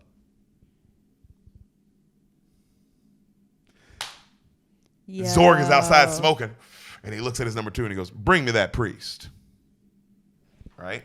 Ooh. Cut to, they find the person they're looking for is in Floston Paradise Hotel. And that's the place that was advertised. Okay? And they're like, how do we get in? All the flights are full for the month. And they're like, there must be a way of getting there. Right? And this is the priest and Lilu, they're discussing this. Right then, there's a knock on the door. They hide Lilu and the nervous priest. The Vito opens the door, and it's the bodyguards of Zorg. And they snatch him. And they bring him to Zorg immediately, right? And Zorg, they sit him down, and the priest is looking at Zorg, and he goes, I remember you, the so-called art dealer. And Zorg's like, where are the stones? He's like, I don't know. And if I did, I wouldn't tell them to you. And he's like, I wouldn't give them to a guy like you. And he goes, really? What's wrong with me? And he goes, well, I try to save life. Well, you only want to destroy it, Zorg. And then Zorg, I love this. He goes, oh, Father, you're so wrong. Let me explain. See, life comes from chaos. See, take this empty glass. Peaceful, serene, boring. But if destroyed, right? He breaks it. You see all these little machines come out immediately and they start cleaning it up. See, now look at that. All these things. Now they're useful. Think of all the people who created them. Now they're making money and now they can provide to take care of their children, who will then be able to provide to take care of their children. Adding to this chain of life. You see, Father, by creating destruction, I'm encouraging life. In reality, me and you, we're in the same business. Huh. I love this villain. Yeah. I love this villain. Of like, you exist. We exist. Yes. Because we're the same. They're 2 sides to the same coin. It's exact side. Yeah. It's love and hate. Yeah. One doesn't exist without the other. And without either one of us, it's boring. It's all the same. It's nothing. It's nothing. Genius. Yeah. It's very Joker-like philosophy of like, it's just, what do you mean? You need me. Yeah. I bring the chaos, right? And he's saying all this, and then he takes a drink. And as he takes a drink, there was a cherry pit in his drink. Like he didn't notice it. Father noticed it. Like it fell off. Like when he it fell from something. Like it fell off. Like one of his he had a plate of food and like when he threw the glass, it fell off into it, rolled off into his drink, and he's choking on it, and he starts hitting buttons to get help. And when he hits one of the buttons, all his doors lock, so the men can't come in. And the priest is just looking at him, smiling as he's right. And then the priest goes, "Oh, well, Mr. Chaos. Where's the robot to come pat you on your back right now? Where's your engineer? Where's your lackeys? Your children? Anything? Do you have anyone to save you from this moment now?" All right? Don't you like the priest is just looking at him as he's like, Yeah. right? And then he's begging him. He's like, please, like hit my back, right?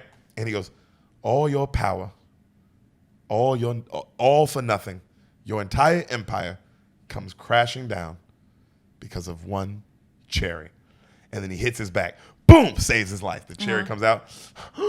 He opens his doors and he throws him outside and he goes, you saved my life. In return, I spare yours today. At least for now. And then he goes, you're a monster, Zorg. And he goes, I love this. Zorg goes, And he fixes his hair and he's like, I know. And he walks off, right? Uh-huh. And he looks at his number 2. Torture you have to. I don't care. Torture who you have to. But bring me those stones. You have 1 hour. His number 2 is like, yes, sir. So we see the Black Planet eating up all these satellites and shit. And we see Zorg's number 2. He's got like a little spy that's listening in on the president's conversation. Mm-hmm. And the president finds out through like Lilu and talking to the priest where the stones are and who has them. Wait, so the president's talking to Lilu and the priest. Yeah. Okay. The priest like let him know. Remember how they say they found out? Yeah, okay. So the priest goes back. He lets him know. You know, the Zorg lets him go. So he goes back to call. And so you hear the president talking, and he finds out the person who has the stones is Plavaguna, the diva, singing at the charity, and she will be singing at the charity ball at Lost in Paradise in a few hours. All we have to do is send someone to her, get the stones, bring them back. And the president goes, I want this operation to be discreet. I want your best man undercover. And then the general goes, I know who to call. Cut 2, we see Corbin. Yo, they're going to call Corbin? Corbin gets a message. He's eating Asian food, right? He's eating Asian food. He's talking to the Asian owner, right? And it's cool because, like, the Asian dude is like, it's a flying Asian food car. Like, imagine a food truck that flies. Yeah. But it stops by your house. But it looks Dope. like you're sitting in a restaurant. Oh, that's dope. Because it comes by your window and it's open, like the window is now on your window. Yeah. So you're like eating on the thing and you're talking to the guy as he's making the food for you. Like, it looks really cool. Yeah. Right? And he gets a message and the Asian dude goes, you going to check your message? And he goes, nah, I'm not going to check it. And he goes, it's just going to be bad news. And the Asian goes, my father had saying, it's never rain every day. This is good news. I guarantee it. I bet your lunch on it. And Corbin goes, all right. And he opens it. And the message goes, you're fired from your job at the cab dealership, right? And the Asian guy goes, ooh, sorry. And then Corbin goes, it's all good. At least I won a free lunch. And then he goes, good philosophy, Mr. Dallas. See, always something good. He's right. I love that part of the movie. I'm like, damn, he's right. That is positive. Free lunch. And then he leaves, and then he goes, good fortune for you, Mr. Dallas. Good luck to you. So we see him. He gets a phone call, Corbin, and he answers it, and it's his mom. And his mom is like the worst. It's like a your mom situation. She just immediately like starts talking, and he goes, "Oh, mom," he's smoking a cigarette. She's like, "What? You don't love me. You never call me, Corbin. You never talk to me. You know I'm your mother. You know I gave birth to you. You know it's like all that kind of just. It's like, and he's just like, "Mom," right? And he goes, "Mom, what do you want?" And she goes, "You know how I know you don't love me? Because I'm finding out and everyone's calling me that you just won a trip for 2 to Lost in Paradise for 10 days and you're not going to take your mother." And he goes, "Mom, you know I didn't win. Someone would have notified me if I won." Right then he gets a bunch of messages. You have won a trip. You have won a trip to Lost in Paradise." And he goes, "I'll call you back." Do. He looks at the door. The general is there. He's like, "General Monroe?" He's like, "Nice to see you, Corbin." The major comes in and he's got like 2 people with him. And he goes, "Major Dallas, you have been selected for a mission." "A mission for what?" "To save the world." And he's like, okay, right? And then he tells him the mission and what he has to do. Like, you got to go retrieve these stones. They're going to save the world. You got to bring them back. We're going to get, for this temple and the 5th element, blah, blah, blah. And he's like, "Yo, I'm retired. I don't do any of that stuff anymore." And then he goes, "They're always retired." Right, they're always retired.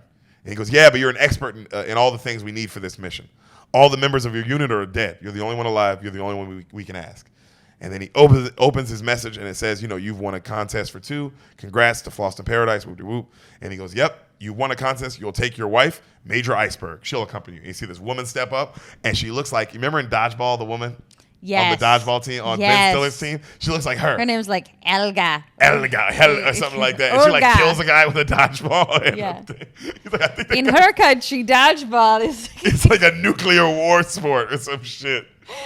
Her and her nuclear power plant team has won 7 years in a row. Oh It's like, my what? She's literally the deadliest woman on earth with a dodgeball. Balmy blazer. Yo, so this is that movie. I can do that movie too. Yo.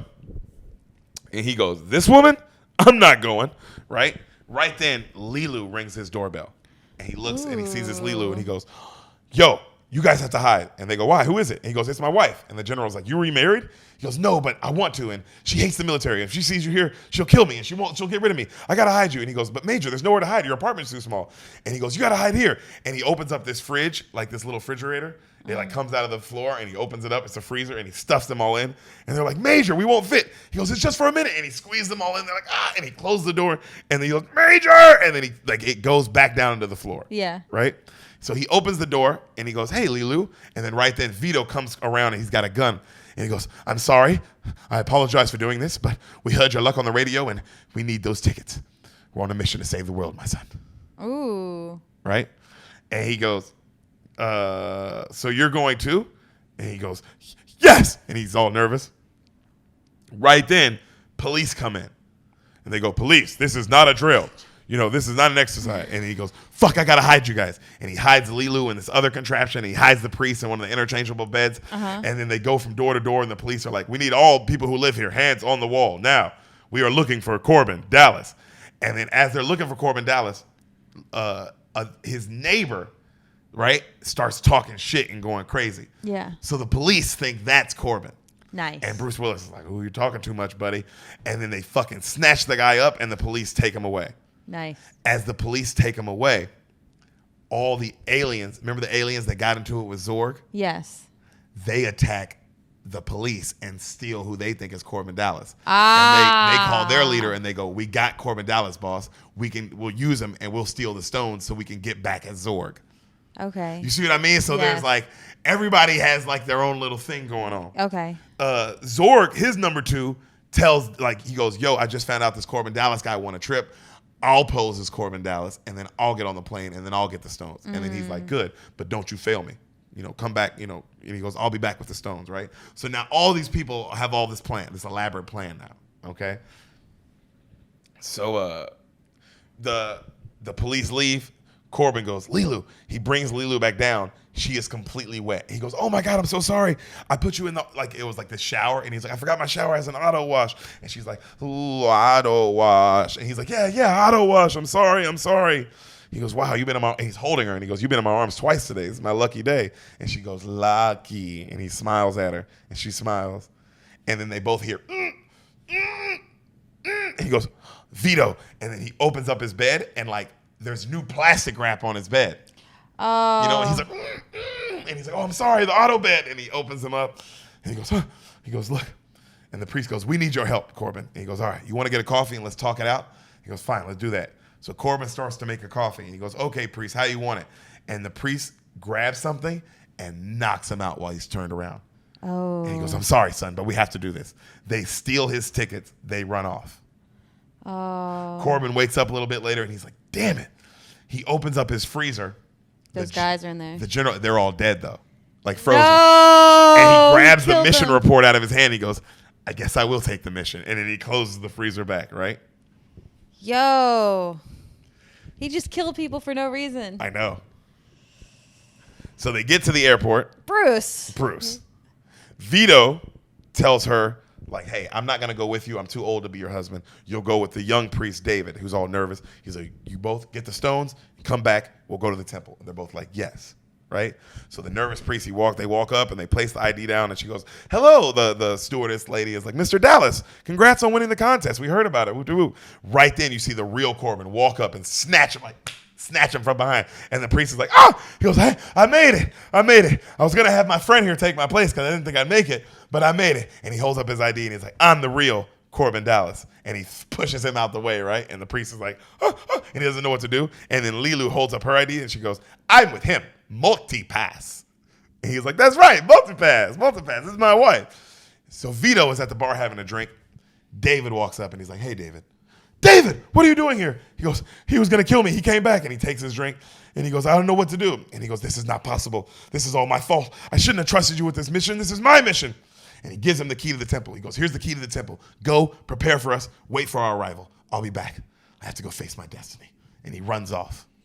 Bilbo. Okay. Right then the aliens come posed as the human that they think is Dallas. Remember I told you they can pose as humans? Oh, yeah, and they got the wrong guy. They think it's Dallas, right? And they go, hello, Corbin Dallas. And they go, you have IDs? And then they hold up their IDs, and the lady knows that they're fake. And she's like, one moment. And she calls the police, and they're like, oh, fuck. And they run off. right? Corbin, as he's walking with Lilu onto this like plane, this like rocket plane, he gets snatched up because remember he won the 2 tickets and he gets to meet the celebrity Ruby Rush. Ooh, Ruby Rush. Okay. And so he's like, Lilu, and then they separate them. You see cops walk in and they get in a shootout with the aliens that they're trying to arrest, the aliens that are trying to look like the fake Corbin. And then another alien calls, he's like, go to plan B, right? Gosh, this is so intense. Oh, yeah. Vito, you see our boy Vito Cornelius, sneaks into the restricted area while all the shootout stuff is going on so he can sneak onto this plane. Okay? You see a lady talking to Corbin, and she goes like, oh my God, she's a stewardess. She's like, I can't believe you're about to meet Ruby Rudd. He's the greatest star we've ever known. You're so lucky. He's the biggest radio personality in the universe. I thought this was going to be a woman. Right? Biggest radio personality in the universe. Right then you hear, bam, music kick in. Chris Tucker slides in.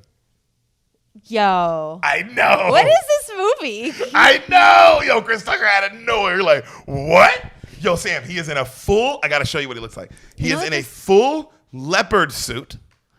Full like leopard, like a one piece though, Sam. A one piece.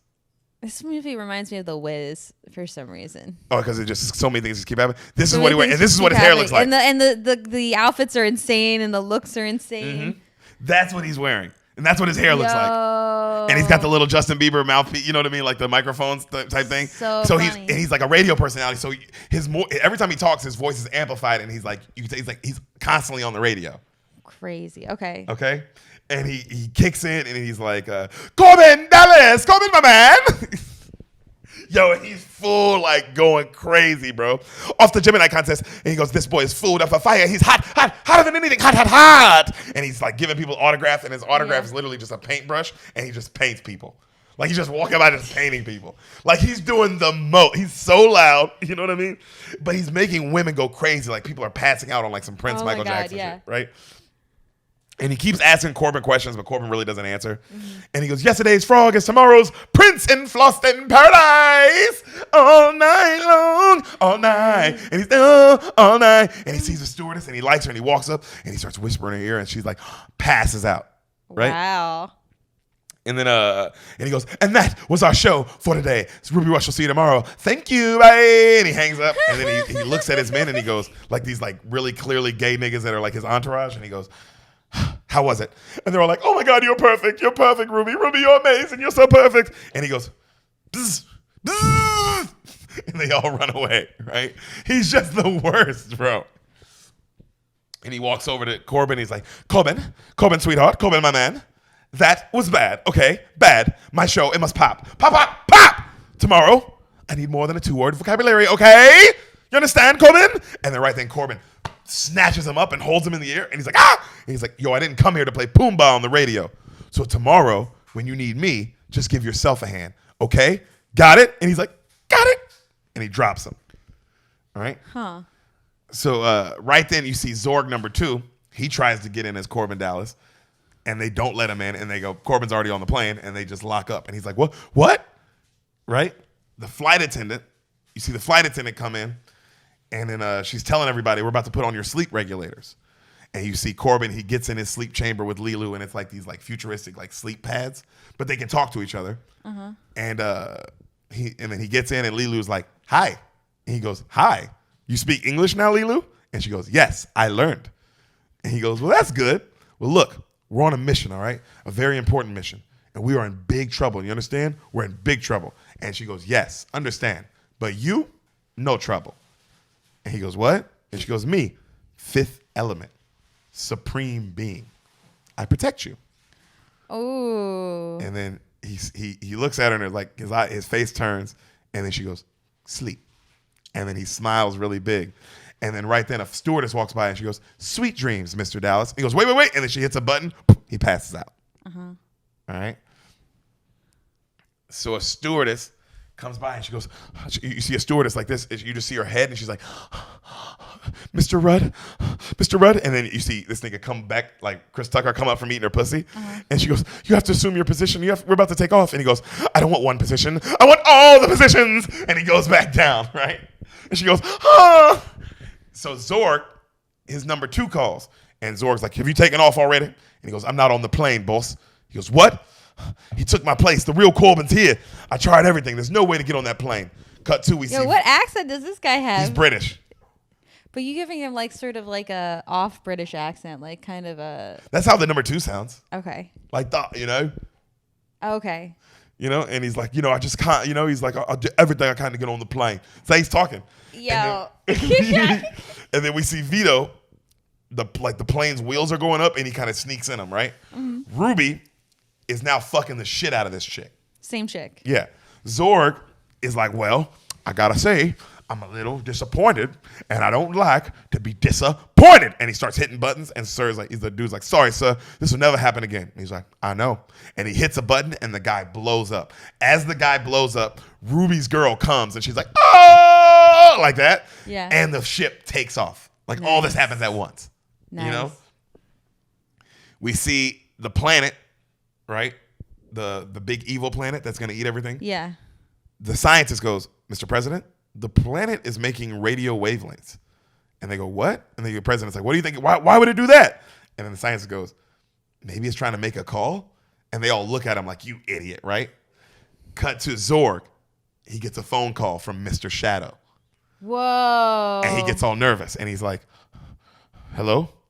And you're, am I disturbing you? And he goes, oh, no, sir, you're not. Where are you? Not far. Now. Good. How are the stones? Fine, just fine. I'll have the stones anytime now.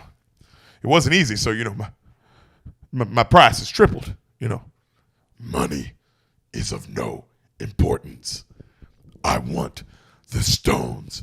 You see, bro, this scene always stuck with me, Sam. Blood just starts dripping from Gary Oldman's forehead. That's how scared he is. Yeah. It's just blood running down his forehead, it's like smearing against his plastic thing. Yo. So it's like, it was always stuck with me, this shot, because it's like, damn, right? And then he goes, I'll go get the stones myself, sir. I'll see to it personally. I'll be among you soon. Right then the planet goes back and the scientist goes, radio wavelengths went black, sir. He's like, what? And then you see Zorg sit down and he just starts wiping all the blood from his face. Okay? Cut to Bruce Willis wakes up. Ladies and gentlemen, we begin our descent into Floston Paradise. And you see this ship.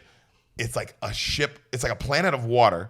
And then this cruise spaceship. Imagine a cruise ship, but a spaceship. And like the size of like 5 cruise ships. Yeah. You know what I mean? And it's just humongous. And Corbin, he looks around and Lilu's not there. No. All right? And you hear, ladies and gentlemen, welcome to paradise. And you're like Hawaiian songs and Hawaiian vibes, and they're putting the flowers on them. And it's Hawaiian people singing, you know what I mean? Yo. And Lilu comes off the ship and she's smiling, right? And she's like, wow. And she's like, beautiful, Corbin comes off and he's looking for her. They open up a cabin in the plane, the pilots, because they're like, yo, something's in the ventilation. And Vito pops out and they like arrest him. Oh, no. Okay? They take Corbin to his room. And he goes, I need to speak to Palavalaga, the diva. And then they go, oh, don't worry, you'll see her. You have a front row to her seat to her show tonight. And like backstage passes and all that. And he goes, oh, okay, well, that's great. He goes, well, I'm going to need something to wear. And then a woman hits a button and like a million suits come out of this futuristic closet. It's super cool. And then right then he gets a phone call and he answers. He's like, hello? And it's his mom. And he's like, oh, my God, Mom. And she's like, so you're there? You didn't bring me, huh? You brought somebody else, some floozy, some hooker, some whore. And he's like, Mom, I should be there, Corbin. I need a cocktail. And he like hangs up. So we see the diva get there, right? And you can't see her. She's got like a tarp thing covering her. And she's clearly she's like tall as the ceiling fan. Yeah. Like super tall, And she looks at a door and she whispers something to one of her assistants. And then her assistant goes to Corbin's room and tells her, like, the diva is glad you're here and wants you to know that you will get what you're looking for. Ooh. Lilu is down the hall and she's listening and she hears this. Cut to, it's 5 p.m. So Ruby Rush is back on live. And he gets Corbin, and Corbin is suited up. And Ruby Rush, he has on, just so you can see, he has on this outfit now. Ooh, the red. They're black but now it's a black, but like you see his hair, these little puffs, like, oh, this nigga is so ridiculous. So he has on this, And he's walking and he's like, it's like, tonight we're going to see the diva live from the opera house, but who cares? Look at the stars. To my left, there's Rudy Ray. And he's like naming all that, and he goes, there's the emperor and his lovely daughter. I have a recording of her. And then he gets to he goes, and Corbin, what is the word for today? And Corbin's like, thrilled. And then he goes, and that's it. And he hangs like the end of the recording and he gets champagne and then off this from a waiter. And the waiter's looking at him like evil. And he looks at the waiter and he's like, "Bzz, bzz." And the waiter walks off. And the waiter goes into a closet. And there's a bunch of the aliens in there. And the alien goes. And the waiter is like an alien. And he goes, showtime. So right then, the lights go black. Theater, like stage lights come on. Uh-huh. This blue alien comes out. And she looks like, you haven't seen Dragon Ball Z, but she looks like I've seen Majin Buu. Which one's Majin Buu? The pink monster, but like a version of Majin Buu. Not like all of Majin Buu's. You know what I mean? This. Whoa. All right, so she comes out. And she starts singing opera. Uh-huh. And her voice is beautiful.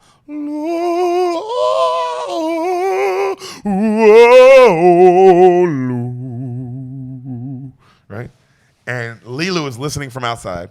You see Zorg land his ship onto this ship. Mm-hmm. Like now Zorg is there. Cut to, you hear a knock on the diva's door, like her hotel door. Her assistants come open the door. The aliens come in and they shoot up her whole team. They kill everybody in there. Right? Lilu is watching this and she gets pissed and she thinks of all those same aliens killing all her friends. Mm-hmm. When they were coming back. Yeah. Right? An alien finds a box and he goes, I found it. Lilu, boom, kicks both of the doors open. Yeah. And all these aliens are in there and the music changes. And it's like now a Michael Jackson type beat. Like, and Lilu starts fucking these aliens up and the song matches with her kicking their ass. Dope. And the opera singer is also singing to this song. And she's like,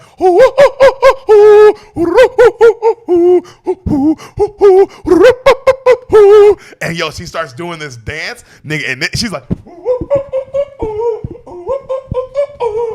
and bro, the crowd's going like she's Wait, so killing the opera it. Singer's still on stage while this is happening? Okay. But it's like a cut back and forth from her singing and doing this dance to them and her and Lilu just fucking these niggas up, bro. Okay. Just dope fight scene. You know what I mean? And like there's this one, I love it where like she fucks one up and it's like kind of dazed and she holds it steady as another one walks up behind her and like thinks it's gonna kill her and she holds it steady and then she just goes boom, boom, like punches back and forward really quick. Like it's like damn, that was fire. You know what I mean? So right then the blue lady gets a standing O. Corbin is like so impressed. You know what I mean? Like whoa. You see Lilu grab the box. And then another alien, like from outside the theater, goes, if it's a war they want, it's a war they'll get. Right then you see Zorg walk into the room with Lilu. And he's got a gun and he goes, bravo, bravo, oh my God. Couldn't have done this better myself. But hand over the stone, sweetheart. And she looks at him and he's got the gun pointed at her. And then she's like, she tosses it super high in slow motion. And then he catches it. And as he catches it, she like sprints, takes off, jumps into the ventilation system. Uh-huh. You know what I mean? He starts shooting at the roof like crazy, trying to kill her. The aliens take the bridge, like where the captains would be, the driving the ship. The aliens take over that as well. Vito is in that room in handcuffs because he broke onto the ship. The aliens come busting in the theater as well, and they're screaming and shooting everybody. Ruby's assistants are like, Ruby! And Ruby's like, ah! He's just screaming in the front. Chris Tucker is just being just the most, always. Just stealing the movie. Because he's just like, bro, why is this nigga acting like this? While this is happening, the diva gets shot. No, she not falls. The diva. She gets shot in the stomach. Corbin grabs her and pulls her off to the stage, right? You see Zorg. He hears all this shooting outside as he's still shooting up at Lilu. Lilu's just screaming, and he stops and he goes, I know this music. Let's change the beat. And he sets a bomb up, like this little, and he times it, 20 minutes, and it starts counting down. Mm-hmm. Okay?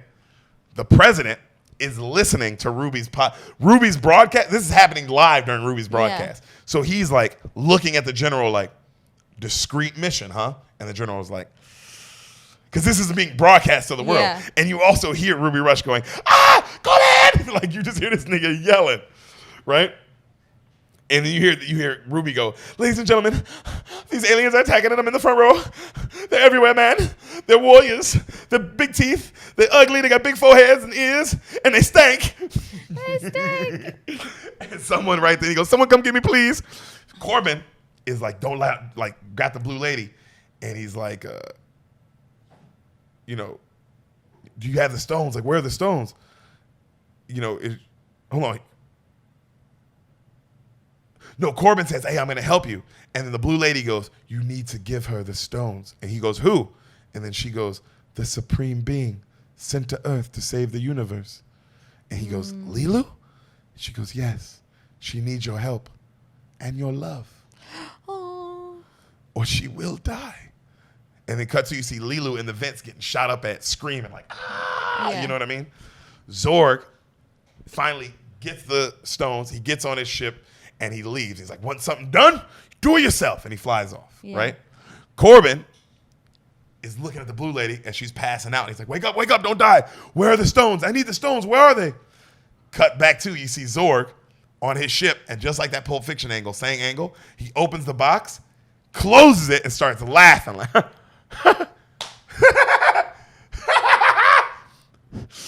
they're not here! You see the blue lady, and then and Corbin's like, where are the stones? Where are they? And the diva goes, in me, and passes out. Ooh. All right? So right then, Ruby goes, Corbin, my man. Another one's coming, man. Corbin. And you see an alien walking up on him. He's like, Corbin, it's coming right here. Corbin, it's right here. Corbin, my man. Corbin. And he's like, I need a minute. And he grabs the alien and flips him down and puts a gun on the alien's head. And he gives it to Ruby and he goes, hold this. If he moves, squeeze the trigger. I need 1 minute. And Ruby's like, okay, Corbin, my man. Right? And he's looking at the alien. He's like, the stones are in me. The stones are in me. And then he takes his hand and he puts it in her bullet hole, like in her bullet stomach hole. And he reaches in, he's like, and he feels something, and he pulls out one of the stones. Whoa. He's like, right? And then he grabs another and pulls out another and pulls out all four, and he goes, Ruby! And Ruby goes, bam! And shoots the alien in the head. And then all the other aliens in the theater turn and obviously look at them. Yeah. And he goes, oh my God, Corbin, I'm sorry, but 3 more coming, Corbin. And then Corbin gives Ruby the stones, and he goes, guard these with your life, or you're going to end up like this guy. You green? And he's like, super green, Corbin. And he goes, and the president is just looking at his general, and he goes, discreet mission, huh? Because this is still all being brought, like they're listening to broadcasting. They're like, the president is listening to this So over the radio. Ruby has the stones. It'd be like if Howard Stern was in the Armageddon situation broadcasting it the whole time.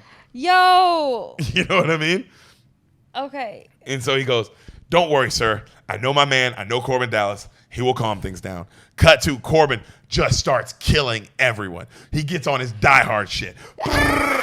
Just fucking everyone up, jumping from table to table, just killing everybody, right? Mm-hmm. Ruby Rush is watching, just going, oh my God, ladies and gentlemen, this is amazing. Oh my God, my man Corbin, my man, Corbin Dallas is in trouble. And he's just like, oh, they got Corbin now. And an alien comes over and puts a gun right in Corbin's face. And Corbin's like, don't shoot, I'm not armed. And he stands up on the bar, and he's like, oh my God. And Ruby's like, oh my God, I don't know what Corbin's gonna do. I don't know. And he goes, Corbin's like, I just want a contest. I'm on vacation. Please, I'm just looking for my wife. And he looks at Ruby and he goes, like he signals with his fingers. And then Ruby goes, oh, wait, I think Corbin, my man, is signaling me. I think he's signaling me. And then right then he jumps down. And when he jumps down, the alien that has the gun on him is standing on like a seesaw kind of situation. Yeah. And he lands and the alien goes flying and his head poof, goes through the roof right next to Chris Tucker. And Chris Tucker's like, ah! And just like slapping the shit out of the head. Yeah. And the head and the body just starts shooting and killing all the other aliens. And then fucking Corbin grabs a gun and he's just shooting. And then other aliens come up and now are walking up on Ruby Rush. And Ruby's like, Corbin, they're coming, man. And Corbin shoots literally around Ruby Rush and he falls from the roof. Cool. Like down, right? And then he goes, I need you to count to 10. He goes, what? And he grabs a grenade bomb, puts a little 10-second timer on it, boom, and it has little spikes on it, so he throws it and it sticks. And he's like, count to 10. And he goes, what, was that a bomb, Corbin? He says, shut up and count. He goes, 1, 2, 3, 4, 5, 6, 7, 8, 9, 9. And they're running and it blows everything up, right? Yeah. And so they jump and they land out of the way. Camera pans back. You see it's 10 minutes left on the bomb Zorg did. Oh, gosh. And it's so counting many down. bombs. A lot going on, bro. Yeah. Zorg is now flying back to the ship, pissed. Because he doesn't have I want my stones. They get to the control room, Corbin and Ruby, and there's this nervous guy in charge, right? There's a bunch of aliens inside the control room. And Corbin's like, how many they got in there? And he's like, I don't know. And he's like, well, let me look. He's like, well, there's 7 on the left, 5 on the right. He puts his gun in and shoots a bunch, and he's like, now there's 3 on the left, 2 on the right. And the guy goes, and then Corbin goes, all we got to do is find the leader. These aliens won't fight without their leader. And then you hear, one more shot, we kill hostages. And an alien puts a gun up at Vito's head. Ooh. And then send someone in to negotiate. And then the nervous guy looks at Corbin. He's like, I've never negotiated. I don't know how. And he goes, do you mind if I try? He's like, please, please. And then Corbin just walks in, bam, shoots the leader in the head. Whoa. And he goes, anyone else want to negotiate? And all the other aliens like put their hands up. Uh-huh. And then, so now everyone's safe, right? And you see Ruby, and he's like on the radio, and he's like, everyone, everything's good. We saved the day. Everything's fine. And someone's doing his nail. And then someone clips his nails. He's like, ow! Pow! What's wrong with you? That hurt. But yes, we're doing good. Everything's good. Uh-huh. So Vito comes up to Corbin, and he's like, look, I know you're mad at me, but I'm trying to save the world. And then Corbin goes, I know, I don't care. I'm trying to save Lilu. All right? He's looking at her on the security cameras. He sees her in the ventilation. Like he sees where she is. He runs and he gets her and he pulls her down. He's like, Lilu, and she's kind of passed out. Lilu, are you okay? And then right then you see Ruby Rush. He runs over and he was following him, like, and he looks at the wall and he's like, and he sees the clock ticking down. It's at like 5 minutes. And then the priest runs by and he grabs Vito and he goes, Vito, priest, what's all these? What's all these numbers, my man? What is all this? And he goes, it says 4 minutes left. It's a bomb. And then Ruby goes, no, it's not. If it was a bomb, all the alarms would go off because all these hotels have bomb detectors. And then right then it goes, whoop, whoop, whoop, the whole hotel. And it's like, there is a bomb in the hotel. Evacuation in 4 minutes. Right? And then everyone starts running and screaming. Corbin stands up and he goes, Corbin, my man, you know how to do this, right? You know how to undo this bomb, right? And then Corbin looks at him and doesn't say anything. Cut to, they're all sprinting. He's carrying Lilu. They're all running. They get on a an elevator to go up. As they get on the elevator to go up, Zorg is on the elevator coming down. So they pass each other. Zorg comes out and he walks towards the bomb, right? 1 minute until evacuation. Corbin finds a ship. He gets Lilo strapped in. You know, Ruby's like, Corbin, my man, can you fly this thing? Just like a cab. But it's not like a cab, Corbin. And then he goes, how are we going to get out? And you see Corbin shoot the wall out. Right then, Zorg finds the bomb. 10 seconds. And he pulls out a little credit card. 9, 8, 7. He takes a deep breath. 6, 5. Drops it. It lands perfectly in the thing. It stops. He's like, across the ship. Uh-huh. One of the aliens that Zorg got into it with. Yeah, the merchant. Is looking at the security cameras and sees this. Grabs a little thing, hits a button. Another bomb opens up. And he goes, for honor. And he hits the button. 4, 3. And Zorg is like, oh no. 2, 1. Boom, it blows up. They take off. They fucking through the fire. They get through it. They make an escape. Nice. Okay. Fire in the background. Oh, yeah. Ruby Rush is like, ladies and gentlemen, that was Ruby Rush. 7 p.m. Time for the news. I'll see you tomorrow. Ends transmission. And he looks at everybody. That was the best show I ever did. The president gets a call and they go, Mr. President, they have all the stones and the 5th element, and they're heading to the temple. They all exhale. They're like, we're saved. Okay? Uh-huh. Lilu is talking to Corbin. And Corbin's like, you okay, Lilu? And Lilu's wrapped up in his arms, and she's like, humans are strange. Everything you create is used to destroy. And he goes, I know. It's human nature, Lilu. It's just how we do things.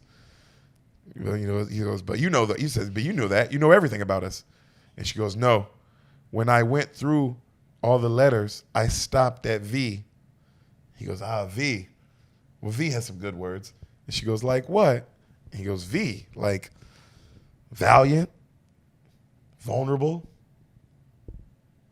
very beautiful. It's not. She smiles, but it's a good line. I'm not mad at Bruce Willis trying to get some poo, nah, at the end of the world. Yeah. You get it, Bruce.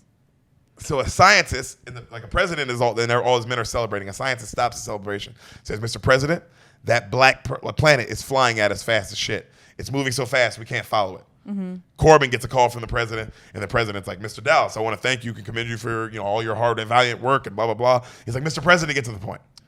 Well, Mr. Dallas, there's a ball of fire heading to the earth, and we can't stop it. And then Corbin goes, how much time we got? Well, if it remains at this speed, an hour and 57 minutes. And Corbin goes, I'll call you back in 2 hours. And he hangs up. Fire line to say to the president. Yeah.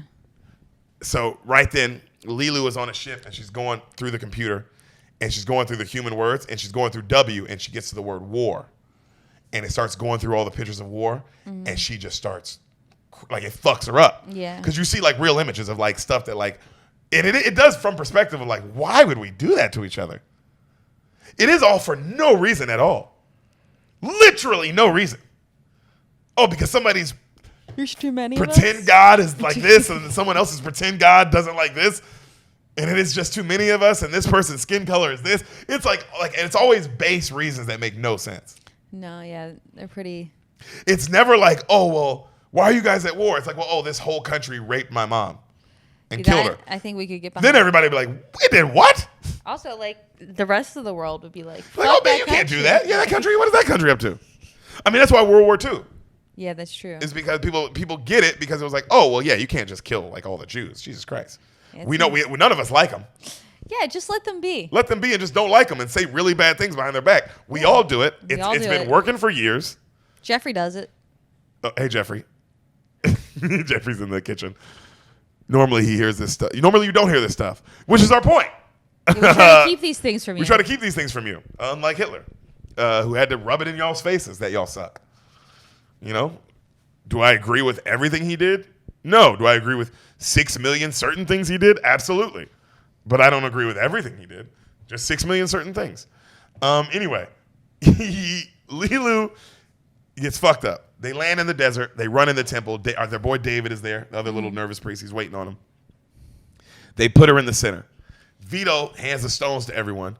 And he goes, this stone, I believe, is fire. This is water. This is earth. And he goes, how's it work? And he goes, well, theoretically, 4 stones around her and the 5th element in the middle. And he goes, and then it works, I think. And then Bruce Willis goes, it's a weapon. Every weapon has a manual. This one has one too. And he goes and looks at all the pillars that are surrounding her. And he checks, and there's images on the pillars. And he goes, match them up. Symbols for symbols. Wind for wind, water for water, fire for fire.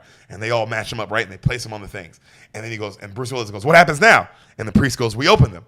He goes, well, you know how to do that? And he goes, well, theoretically, you know. And he's like, oh.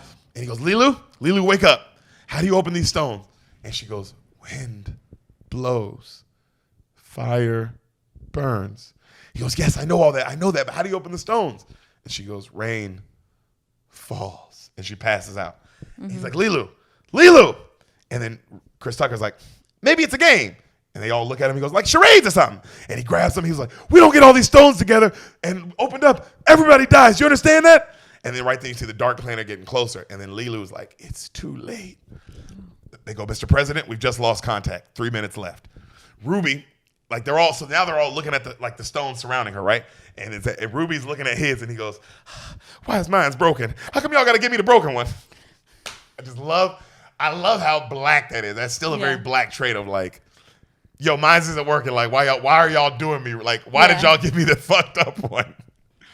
So David, the nervous priest, is looking at his and he's like, we're never going to make it. And he exhales and it opens a little bit.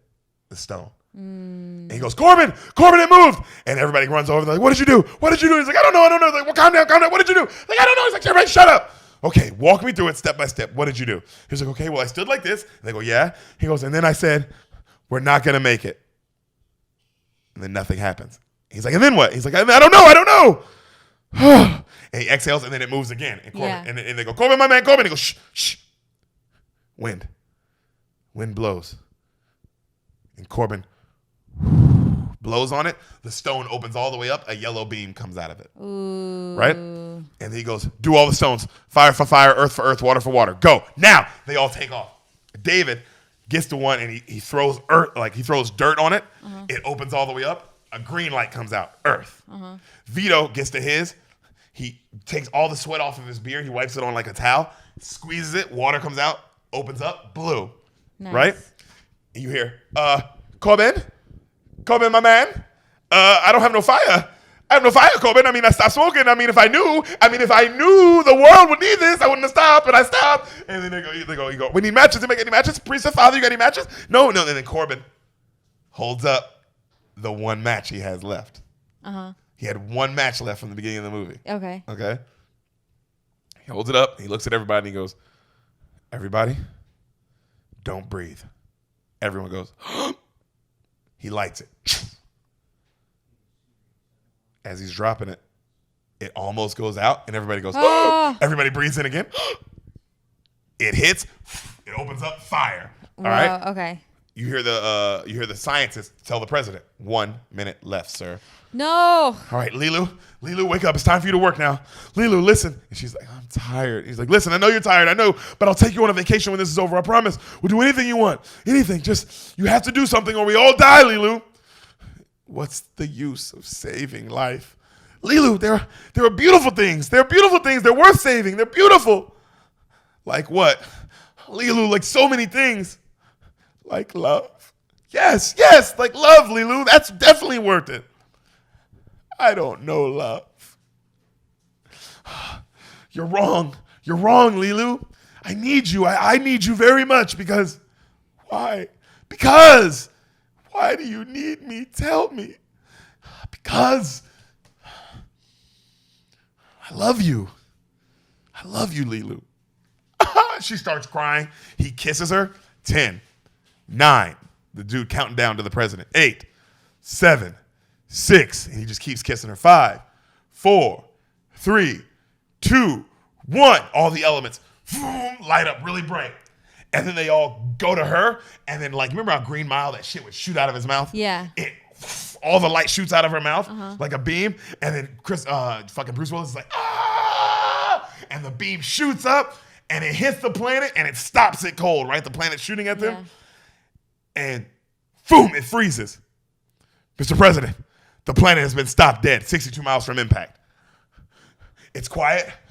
Vito and the old priest and the young priest go, yes! They scream. And then Chris Tucker goes, fuck! What y'all screaming for? And he slaps both of them. What's wrong with you? God damn, screaming. I'm leaving. And he leaves, right? It goes to black. Cut to the president coming into one of the scientist chamber who made the Lilu, who like the guy was like, she's perfect, that guy. Yeah. And he goes, where are my two heroes? I need to celebrate with them. They saved the world. And he goes, of course, Mr. President. They were tired, so we put them in a sleep chamber. And he goes, well, I have meetings to attend. I need to see my heroes. And he goes, of course, let me see if they're revived. And the scientist opens up the sleep chamber and he looks in and then he closes it and he's like, they aren't ready. He goes, what do you mean they aren't ready? Doing it. He goes, they need 5 minutes? Yo. Goes, sir, I don't have 5 minutes. Open that thing now. And then right then they go, Mr. President, this woman keeps calling. She got through. She says she's Corbin's mother. Yo. And he goes, Corbin's mother?